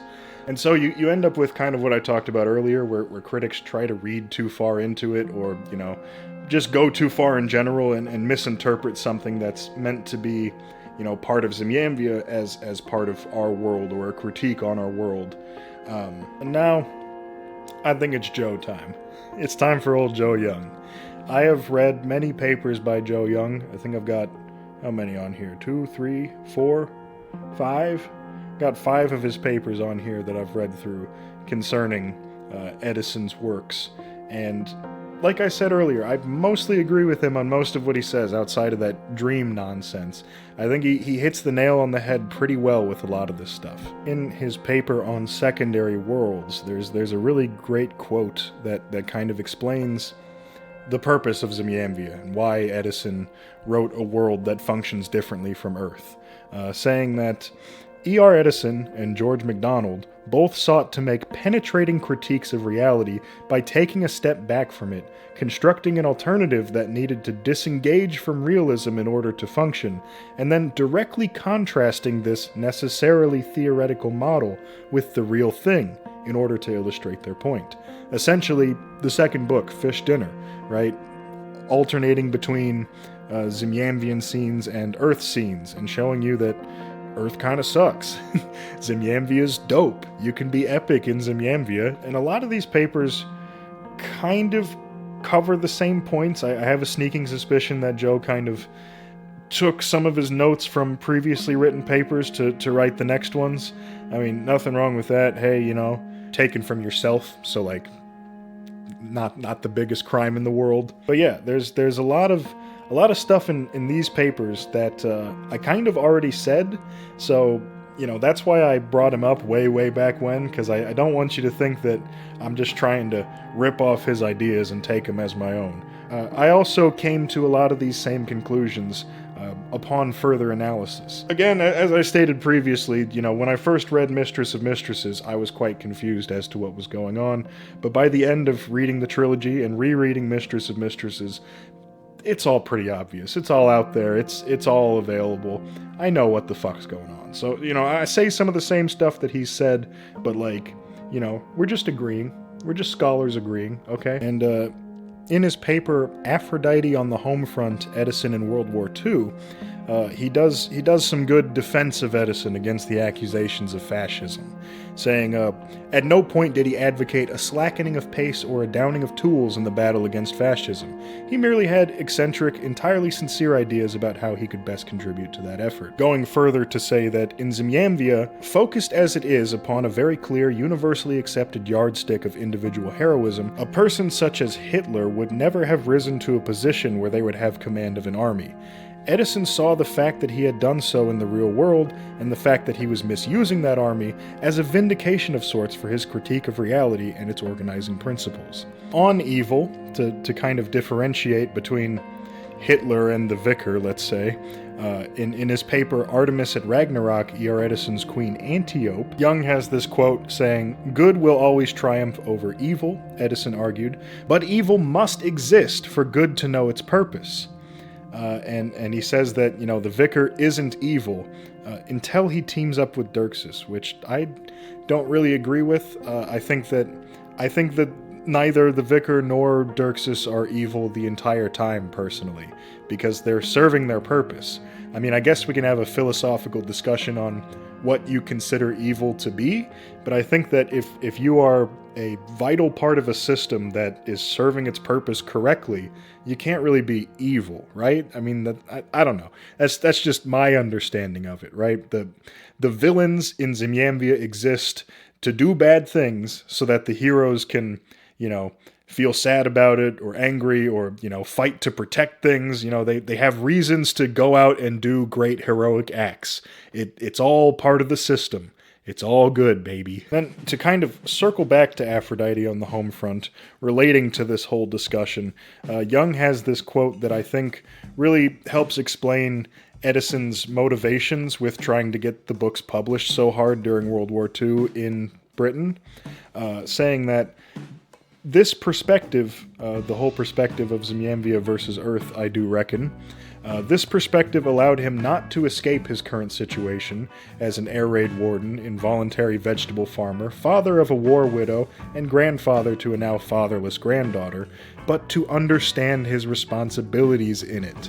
So it's not so much escapism as it is perhaps inspiration, something like that. A book that the troops can read and be like, wow, those guys, they served their purpose and got great glory, or whatever the fuck, and makes them think like, what is my purpose? I should really serve my purpose and defeat the great evils of the world. I need to fucking shoot Hitler. Let's go. In the paper on this, I Stake My Salvation, E.R. Edison's Easter Manifesto, he also points out how morality works different in Zimiamvia, and though there is this entirely different belief system and way of life, much how I'm pretty sure I stated earlier, he doesn't think that Eddison held these beliefs himself, which, again, I agree with. I mean, Eddison, he wasn't a prize fighter with a fucking nuclear physics degree who banged a new chick every night. He was a normal guy. He lived a pretty interesting life, but not like super interesting, To finally be done with Joe, for now at least, to close the book on old Joe Young, I want to go back to the Secondary Worlds paper again. There's this whole section that almost feels like a critique or analysis from right after Mistress of Mistresses came out, before the other two books were available or even written, wherein he asserts that Lessingham's, earthly Lessingham from the start of the book, his heaven is Zimiamvia, and when he dies, he possesses the Lessingham that lives in Zimiamvia, the start of chapter 2. And then when that Lessingham dies at the end of Mistress of Mistresses, his soul then possesses Barganax. And this was interesting to me to read from such a modern paper, because I was like, how did you interpret that? Didn't you read the other two books? Joe, what are you doing, Joe? But then Joe saves himself, because actually I was wrong and I'm a fucking dumbass. Because as it turns out, originally, this chapter called Zimiamvian Night was going to be the final chapter of Mistress of Mistresses, and in it, Lessingham would return to Earth after his Zimiamvian death with a renewed appreciation of his role in life. This is what Joe Young claims, and he had a lot more access to research materials than I do when he wrote this paper, so I'm gonna assume that it's true, but when you factor in the books that come after, that kind of maybe not entirely invalidate that reading, but at least make it gain a bunch of caveats in order to make sense. Joe navigates this by saying, as it stands, the relationship between Earth and Zimiamvia is a circular one. And that is interesting to me. I do believe it is true, because if indeed the Lessingham from Earth reincarnates or goes into, or what have you, the Lessingham and Zimiamvia, then it has to be circular, right? Because he goes to Lessingham and Zimiamvia, and then in the past at some point, Mezentius and Amelie go to Earth as Lessingham and Mary, right? So that's a circle. That makes it... The more you try to analyze the relationship between the worlds, the less it kind of makes sense. There's time things that don't entirely line up, and the whole circular reincarnation is odd, but I would kind of attempt to explain it in the same way you might explain Zeus splitting himself into a million avatars, in that when you have something that's infinite, splitting it doesn't dilute it. So even though this created world at the fish dinner, the little bubble of Earth, is just something Mezentius whipped up in a second, it's still a full world, right? So it has equal standing or bearing as Zimiamvia, I suppose. So, like, a person born within that bubble is just as likely to be a strong Zeus or Aphrodite avatar soul as one might be in Zimiamvia, and they're afforded the same privileges of swip-swapping around. I don't fucking know, okay? We're not actually shown what happens to someone when they die in Zimiamvia, so who knows where they go? Maybe there's another world, maybe they go to Earth, maybe a third thing, I don't know. But it does kind of intensify Fiorinda's decision to just destroy the world at the end of the fish dinner when she pops the bubble. Because, like, bro, that's my world. I was playing Xbox in there, and now I'm dead? In the void? I don't know. Hey, you ever think about how, like, the Earth could, like, explode or, like, get hit by an asteroid or something at any second? Like, you could just be, like, I don't know, doing your taxes or like sending an email, and then boom, everything's gone, and like you're just gone. You ever think about that? Hey, quick editor's note, I'm not entirely sure what I'm talking about here. You don't need some world-ending cataclysm to die at any second. You could have a brain aneurysm or something. When was the last time someone spontaneously combusted? That could be you. Anything could happen. It could be literally any second. It could be right now. But I need to be done with Joe Young, so we're going to move on from him. I'll just say, if you happen to be going down this very same rabbit hole that I'm going down right now, researching the Zimiamvia Trilogy, getting into Eddison, what have you, I think Joe's a pretty good source to check out, to read some of his works. Also, in his paper, The Foundations of E.R. Eddison's The Worm Ouroboros from 2013, a few years before my groundbreaking video talking about The Worm Ouroboros, he also dispels the rumors of Tolkien being inspired by Eddison. So I guess from the fucking start, I've just been kind of following in Joe Young's footsteps. So, sorry Joe, I've kind of retreaded a lot of your words in these videos, and I didn't realize it until it was too late, and then I just leaned into it, which is why we are where we are now. But to close out this section on critics, because I think we've talked enough about critics, I think you kind of hopefully have an idea of sort of both the conversation around fantasy and the conversation around Eddison and how it has kind of evolved over the years. There's just one more I want to talk about, Anna Vaninskaya?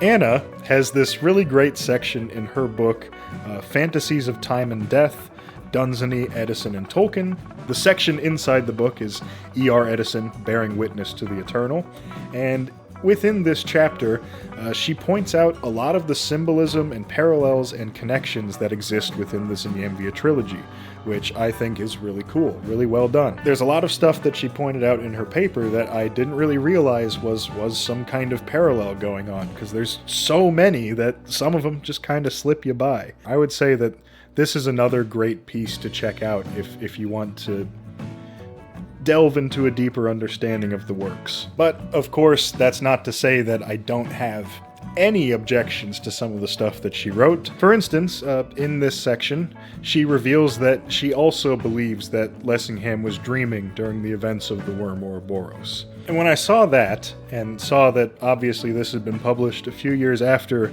Joe's piece, I said,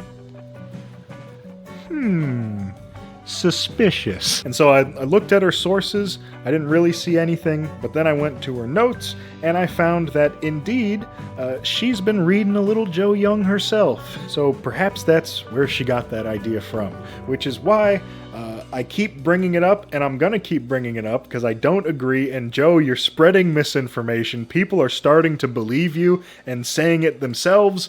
Stop it. It wasn't a dream. I just don't agree. You know what? We're going on Tucker Carlson. You're debating me. He will decide who's right. He is our judge, our jury, and you know what? I'm signing up for executioner, baby. How old is Joe Young? How tall is Joe Young? Can we fight? And beyond that, another thing that comes up a few times throughout this piece, which I I don't really understand at all, quite frankly, is Anna's assertion that Lessingham had a daughter and a son, okay, which is just not true, okay, because at the very fucking start of Mistress of Mistresses, the narrator writes, "The bare facts I was soon informed of, his marriage, when he was not yet 26, and she barely 20, to the beautiful and brilliant Lady Mary Scarnside, and her death 15 years later in a French railway accident, along with their only child, a girl. Their only child." Wait, hold on, wait. But, who the fuck is Rob? What? Mystery 4. Does Lessingham have a son? Okay, so this one really fucked with me, alright? I was wrapping up my collection of data and analysis and such. I'd read through the books. I was ready to get started, start filming things. And then I came across this section of this book. And it just threw me for such a fucking loop, right? Because in that intro, right? In that fucking intro, it says only child, a girl, a daughter, their daughter that they had, their one daughter. And yet, okay, because when I saw this, I had to find out. Critics hardly ever mention Lessingham's kids or kid, so it wasn't like, I could just go look at someone else's opinion on this. This is like pretty much the only piece of analysis I've seen that mentions the children, and then furthermore mentions the fact that it's children, not just child, and there's a son. But in this section from Fish Dinner, 477 to 480 thereabouts, there's Rob. There he is. And tomorrow it's Rob's 4th birthday. Who is he? There's this section in the back of this version of the trilogy that I think Paul Edmund Thomas put together. He did all the notes. Essentially, it is a section that lists every character and their first appearance. And the entry for Rob Lessingham, which does exist, seems to be wrong. When you go to that chapter and read it thoroughly, or at least as thoroughly as I did, maybe I missed something, I don't know. There's no mention of Rob, there's no mention of a son. It seems to be the wrong chapter. I don't get it. The mystery keeps deepening. Did this fucking chapter even happen? I'm losing my mind, dude. Do you understand? Okay, do you understand? I had already read and reread this shit, and after I found this fucking anomaly, I read through it again. To try to fucking find any evidence of Rob Lessingham. And you know what I found? Fucking nothing. We're at the same spot we were before I did it. It was completely pointless. Who gives a shit, dude? Who fucking cares? There's a possibility, okay, because I don't want to destroy all hope of solving this mystery. There's a possibility that Eddison explains this in one of his many letters, because he wrote a shit ton of letters to his brother and to fans and, all over the place, all kinds of letters. He'd be writing letters, okay? And maybe somewhere in those letters, there's an explanation for what happens with Rob, or what the whole thing with Rob is. Because surely, I would hope someone read these books and was like, wait, hold on, Rob Lessingham, Lessingham's only son and heir, but I thought he only had a daughter. I need to write this man, because it's many years ago and he's still alive right now, and I need fucking answers. Surely, maybe, possibly, potentially, someone did that. And he replied and explained the whole situation, and it makes sense, or it's like, oh, oops, I forgot, or something. Problem being, okay, these letters exist in the Bodleian Library over in Britland, and without physically being there, the only way that I can get access to them is to request photocopies of the documents. And as you can see here, the individual boxes or containers or whatever, the individual listings of the different documents contain hundreds of pages, and there's no real way to know which pages I need. So I'd have to get a copy of the whole thing, which would be a lot of money because they charge per page. It would be many dollars to potentially maybe uncover this mystery. And you know what? I was kind of close to doing it, but just hey, you out there. If you want to solve this mystery, if you live near Britland by chance, you want to pop by the old Bodleian Library, look it up for your old pal, that would be fantastic. Send me some shitty, blurry cell phone pictures of the documents when you break past security. When you get into the hidden Eddison vault, send me some fucking choppy-ass GoPro footage of you looking over the documents, please. Thank you. But, like many great critics of the past, before the age of the internet, the coming of available information from all corners of the world, when I don't have the information to solve this puzzle, I'm just gonna start making shit up. So it's mental gymnastics time, baby. The quote clearly states, Lessingham's son and heir. Okay, so he's his son, but he's also his heir. What does that mean? Remember the worm Ouroboros? We're going back to that again. What is this, like the 16th time? Shut the fuck up. In the worm Ouroboros, Lessingham appears at the start and then disappears and never comes back, and there's no explanation and no reasoning behind it. Lessingham's son, Rob, being his true heir, following in his father's footsteps, appears and then disappears, and we never see him again and we never find out why, and that's just how it is. That's the meaning, that's the purpose. It's cyclical, you see, just like Zimiamvia, where Mezentian comes into power and unites the three kingdoms, and then Barganax is going to come into power and unite the three kingdoms. Lessingham shows up in the worm Ouroboros, walks around for a bit, goes, "Whoa, is that Lord Juss?" and then disappears.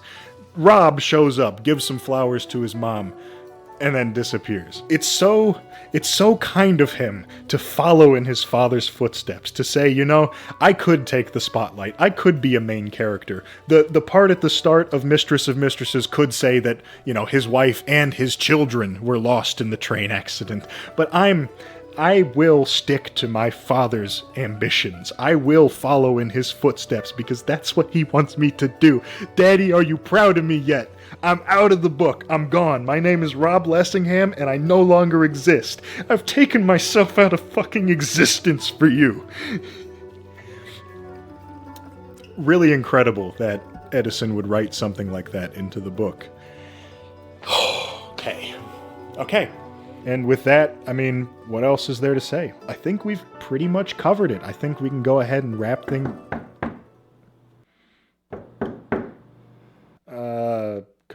Come in.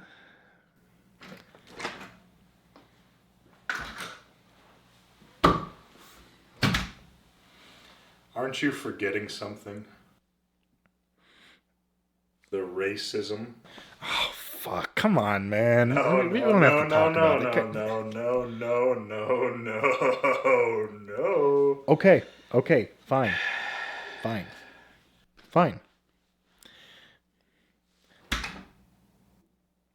Oh, that was me from the future, also like half cyborg.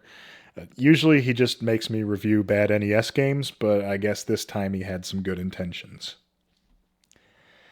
So, Mystery 5. Was Eddison racist? How racist? What does this affect? Probably, yeah. But to actually get into this section, there's a few lines, particularly from A Fish Dinner, it would seem, mostly, that kind of stand out to me. I don't think it's necessary to analyze the life of every creator of some work to know if the work itself is racist or not. I think there is a separation of artist and art, right? But when it kind of bleeds into the work a bit, especially one like this, I think it's worth analyzing to see what is the meaning, right? So let's jump into the quotes, okay? I'm gonna pull them out, and you know, here's the thing about me, okay? I'm a white fella, so I'm not gonna say these quotes. I'm just gonna look at them, and then look at the camera, and then, I don't know, play a vine boom or something. Okay. I know that it's a bit of a tired meme at this point, but I've really not found anything else that this meme fits so perfectly. Because, as you'll see, the first one is definitely what I would call casual racism. And the second is most certainly what I would call ranked competitive racism. So let's have a look. So in this scene, Eric Lessingham, one of the brothers of our main Lessingham, Edward Lessingham, which I don't know if I've mentioned that at this point, we're at like the end of the video. Lessingham's first name is Edward, and there are other Lessinghams in the family, so I feel like now's as good a time as any to differentiate which one is our Lessingham. Edward and his brother Eric. He also has a brother Will. Rest in peace. Eric is telling a story about Edward Lessingham doing his classic, mess with a lady and now you're gonna get it, pal, routine. But when he describes the ruffian that causes the scene, he says, presently, hulking great rascal. Here's the thing about this scene that makes this racism truly casual. A bit later on, he's saying his dialogue, but he's using the word blank in place of profanity. He's saying, you blanky blanking blanker, and I'll blanky well blank you up the blanking blank blank. And that's because he's talking to ladies. He's trying to be dignified and respectful. But there's no problem with using a racial slur, I guess. That's fine, because that's just par for the course. You don't get more casual than that racism right there, folks. Now, it's time to go competitive. Near the end of Fish Dinner, there's this group of men sitting around shooting the shit. And they see Lessingham and they're like, oh, holy shit, dude, it's Lessingham. But that's not important. During their shit-shooting session, they get on the subject of divinity and what it means to be divine. What is divinity? And one of them says, divine? What's the standard? A female woodlouse would be diviner than either to a woodlouse. Or... that is like a really aggressive line. I don't know how else to say it. That's like, wow, And this is where we have to get into it. And this is where I have to try to unpack this and figure out what exactly this means, right? And how it affects the meaning of the books. Because, on one hand, it's not Eddison saying this, right? It's a character. It's a character on Earth. All of these instances of racism happen on Earth, which could definitely be, seen as a critique of Earth, one of the many problems of Earth as compared to Zimiamvia, racism. That makes sense, and to have the brother of Lessingham just casually toss out the N-word like that, even have Lessingham himself talk about, his blood in a rather unsavory way, I think it just demonstrates that Earth has a significantly different culture. Even characters that were meant to like the protagonist, Lessingham, he can be racist too.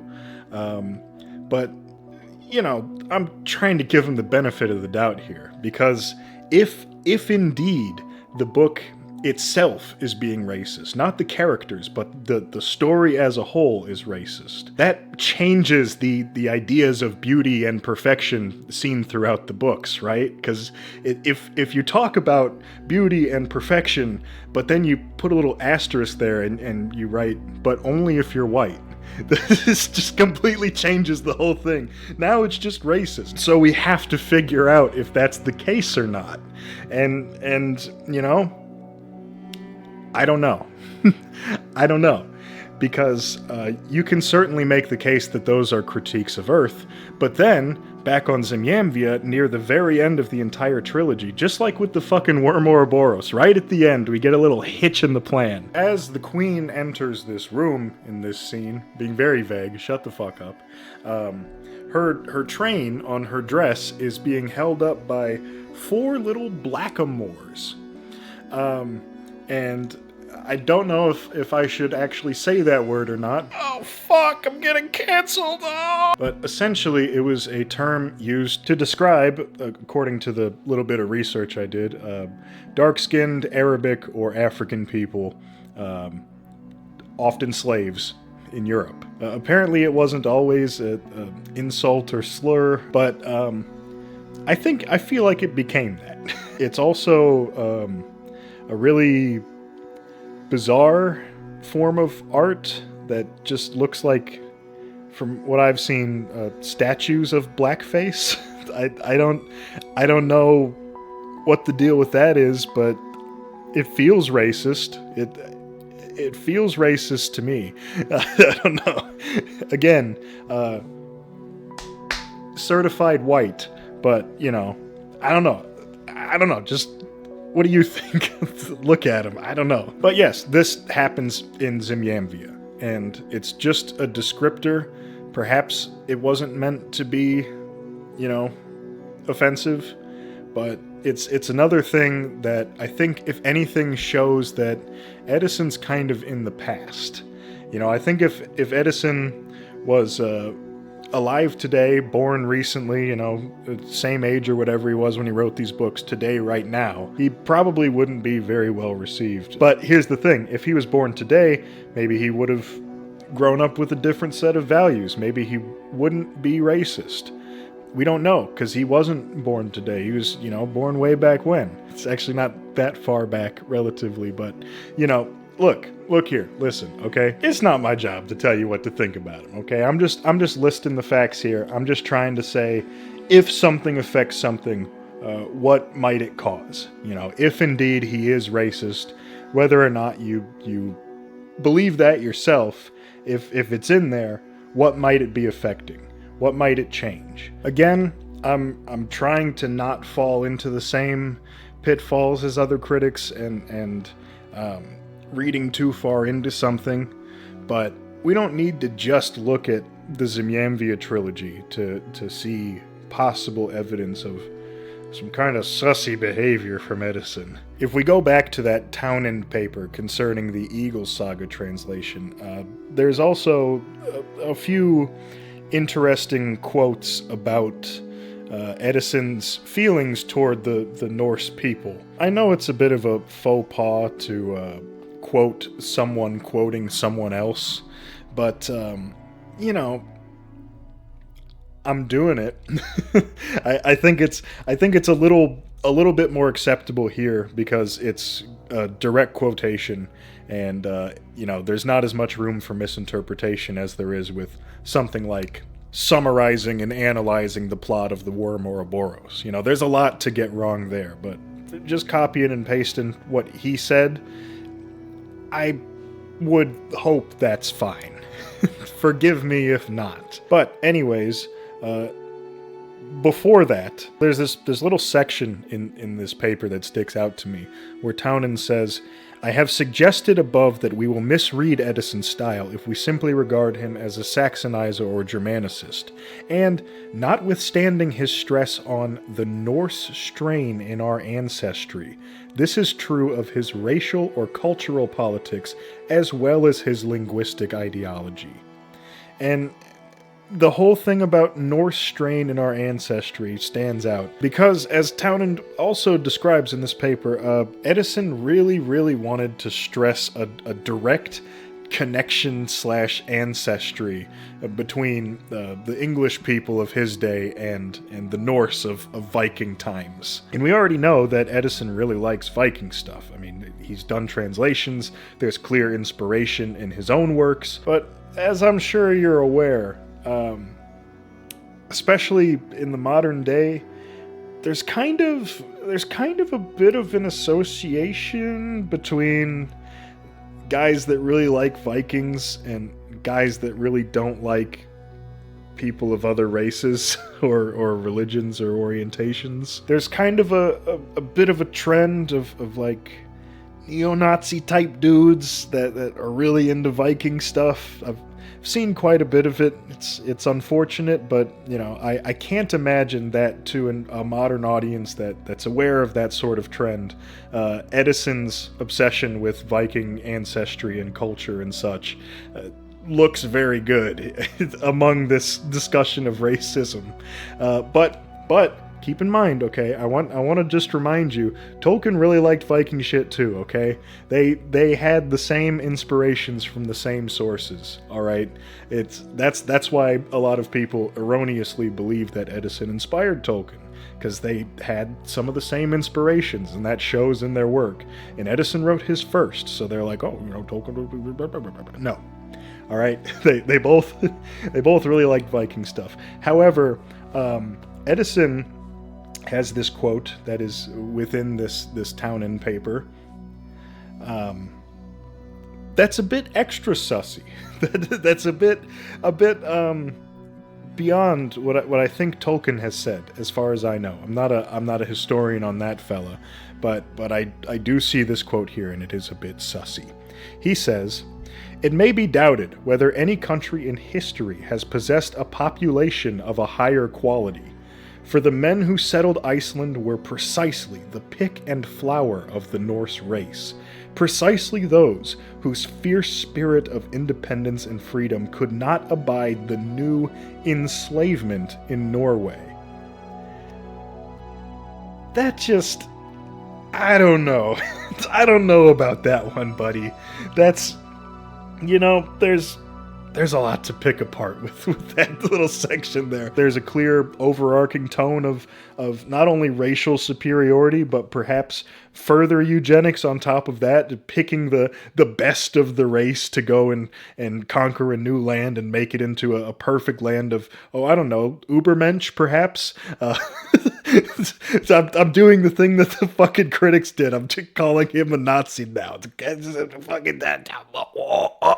That said, even setting all of that aside, he did also pretty clearly seem to have some other views that were a bit not good.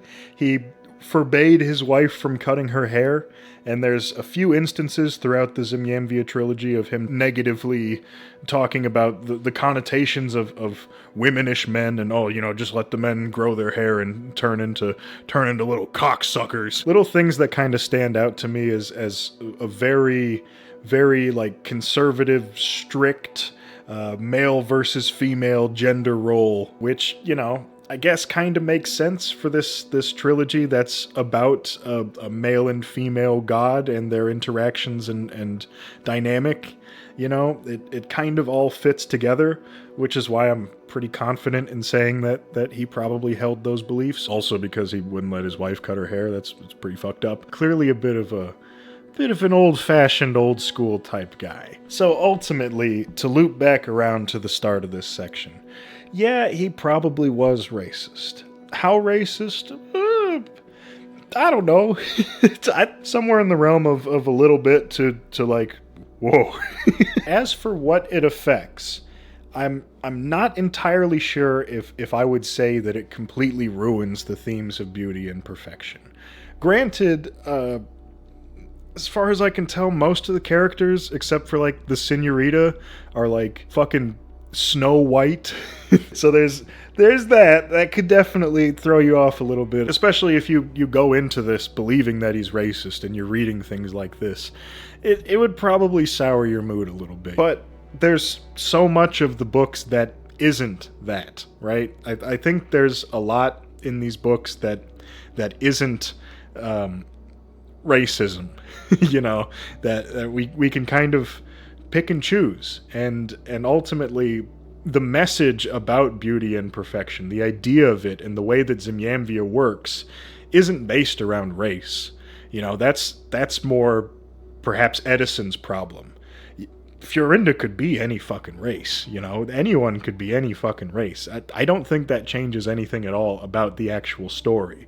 It's just he's chosen to make everyone pristine ivory white. But there's a lot of stuff in these books that, again, has nothing to do with race. The politics, the warfare, of course the great prose that is present all throughout. You can kind of make a separation and enjoy these things for what they are, because they really don't involve race until we get to the things that I've just talked about in this section. So, I don't know. It affects what you want it to affect. Let's say that. Let's say that. right? You can take your reading of Beauty and Perfection completely out of Edison's ideas of race and culture and what have you, and just use the words on the page and say, okay, truth, love, etc., all in service to beauty and perfection. And that's all well and good.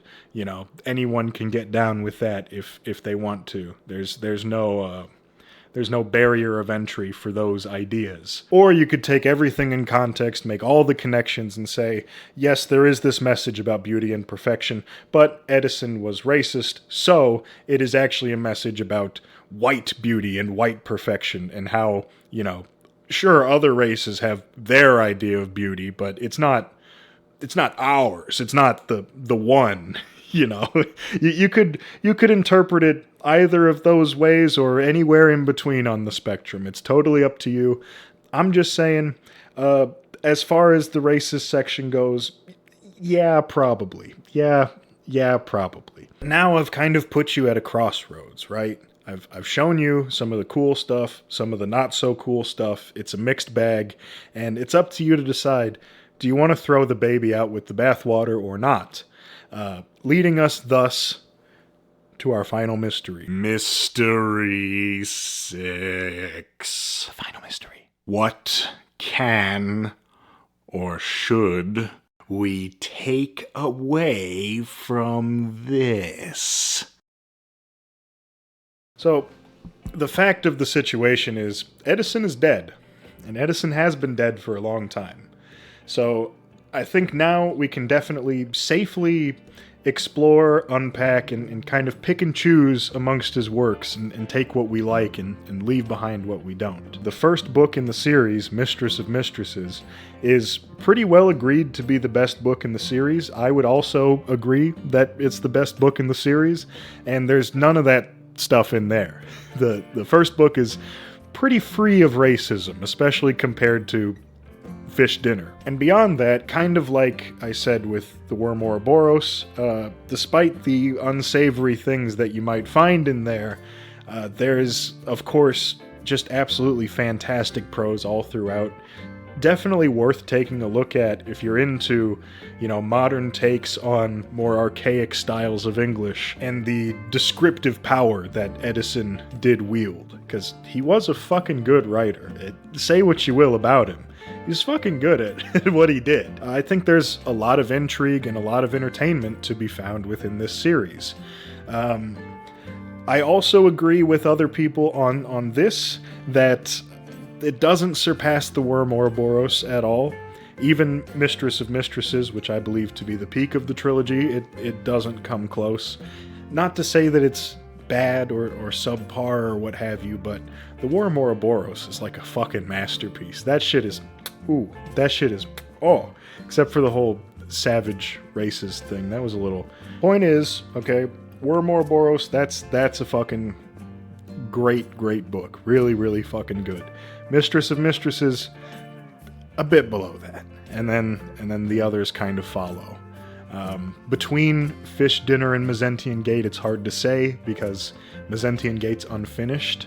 However, I feel personally that if Mezentian Gate was finished, I would like it more than Fish Dinner, because the Earth scenes really kind of drag on sometimes, and there's just so much philosophical discussion. I mean, throughout the whole series, but in Fish Dinner it really feels kind of bogged down by just scenes of not a whole lot of cool, interesting stuff happening. I know that sounds like a really fucking block-headed approach to reading a book, but like, Mistress of Mistresses is pretty fucking quick and snappy. A lot of shit happens all the way up to the fucking finale. Boom, Lessingham's dead. One last little chapter. Fucking Fiorinda's doing some crazy weird shit. Book's over. It's a lot more of a thrilling ride than the others.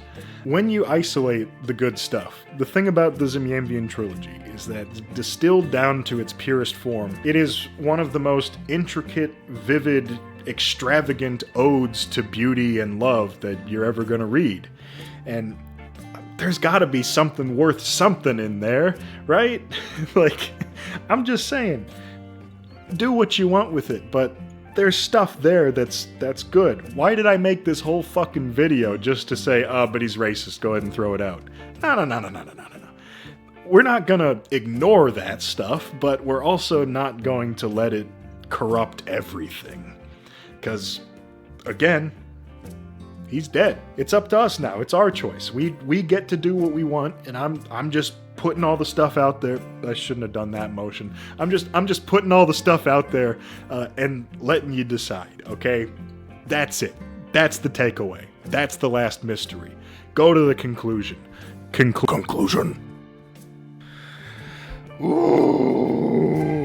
I can't believe I'm at the end. Oh my god. What a long journey. This has been a wild, wild fucking ride. Months and months in the making. Pretty much since making the Worm Ouroboros video. I've been occupying some part of my brain with this. And now it's finally fucking over. Until I go and edit it. What's up, editor? The editor's also me, by the way. Having fun? Dumbass. As far as a possible recommendation goes, however, I would honestly recommend kind of following the default path, release order of these books. Definitely start with the Worm Ouroboros. If you haven't read that and you want to check out some of Eddison's stuff, that's the book to read. And then I would say, after you read the Worm Ouroboros, if you want more of that style, you want more of Eddison, then you jump into the Zimiamvia Trilogy. And again, you might like it, you might not. Pick and choose what you will. I don't know, man, I'm just fucking spitballing here, alright? How long is this fucking video? Throw in some memes, dude. Do the Dremora sound from Oblivion where it sounds like they got some shit in their throat and they're like, take that sound and put like a fucking wet fart sound on top of that. Layer the two, play that now. I like that. That's nice. Look, alright, it's a historical artifact at worst, and at best it's a pretty interesting, entertaining piece of fantasy fiction. So, how many times can I say it? I'm going to say it one more time. Pick and choose. Pick what you want out of it. Leave what you don't. I don't know. The video's over. The video's over now.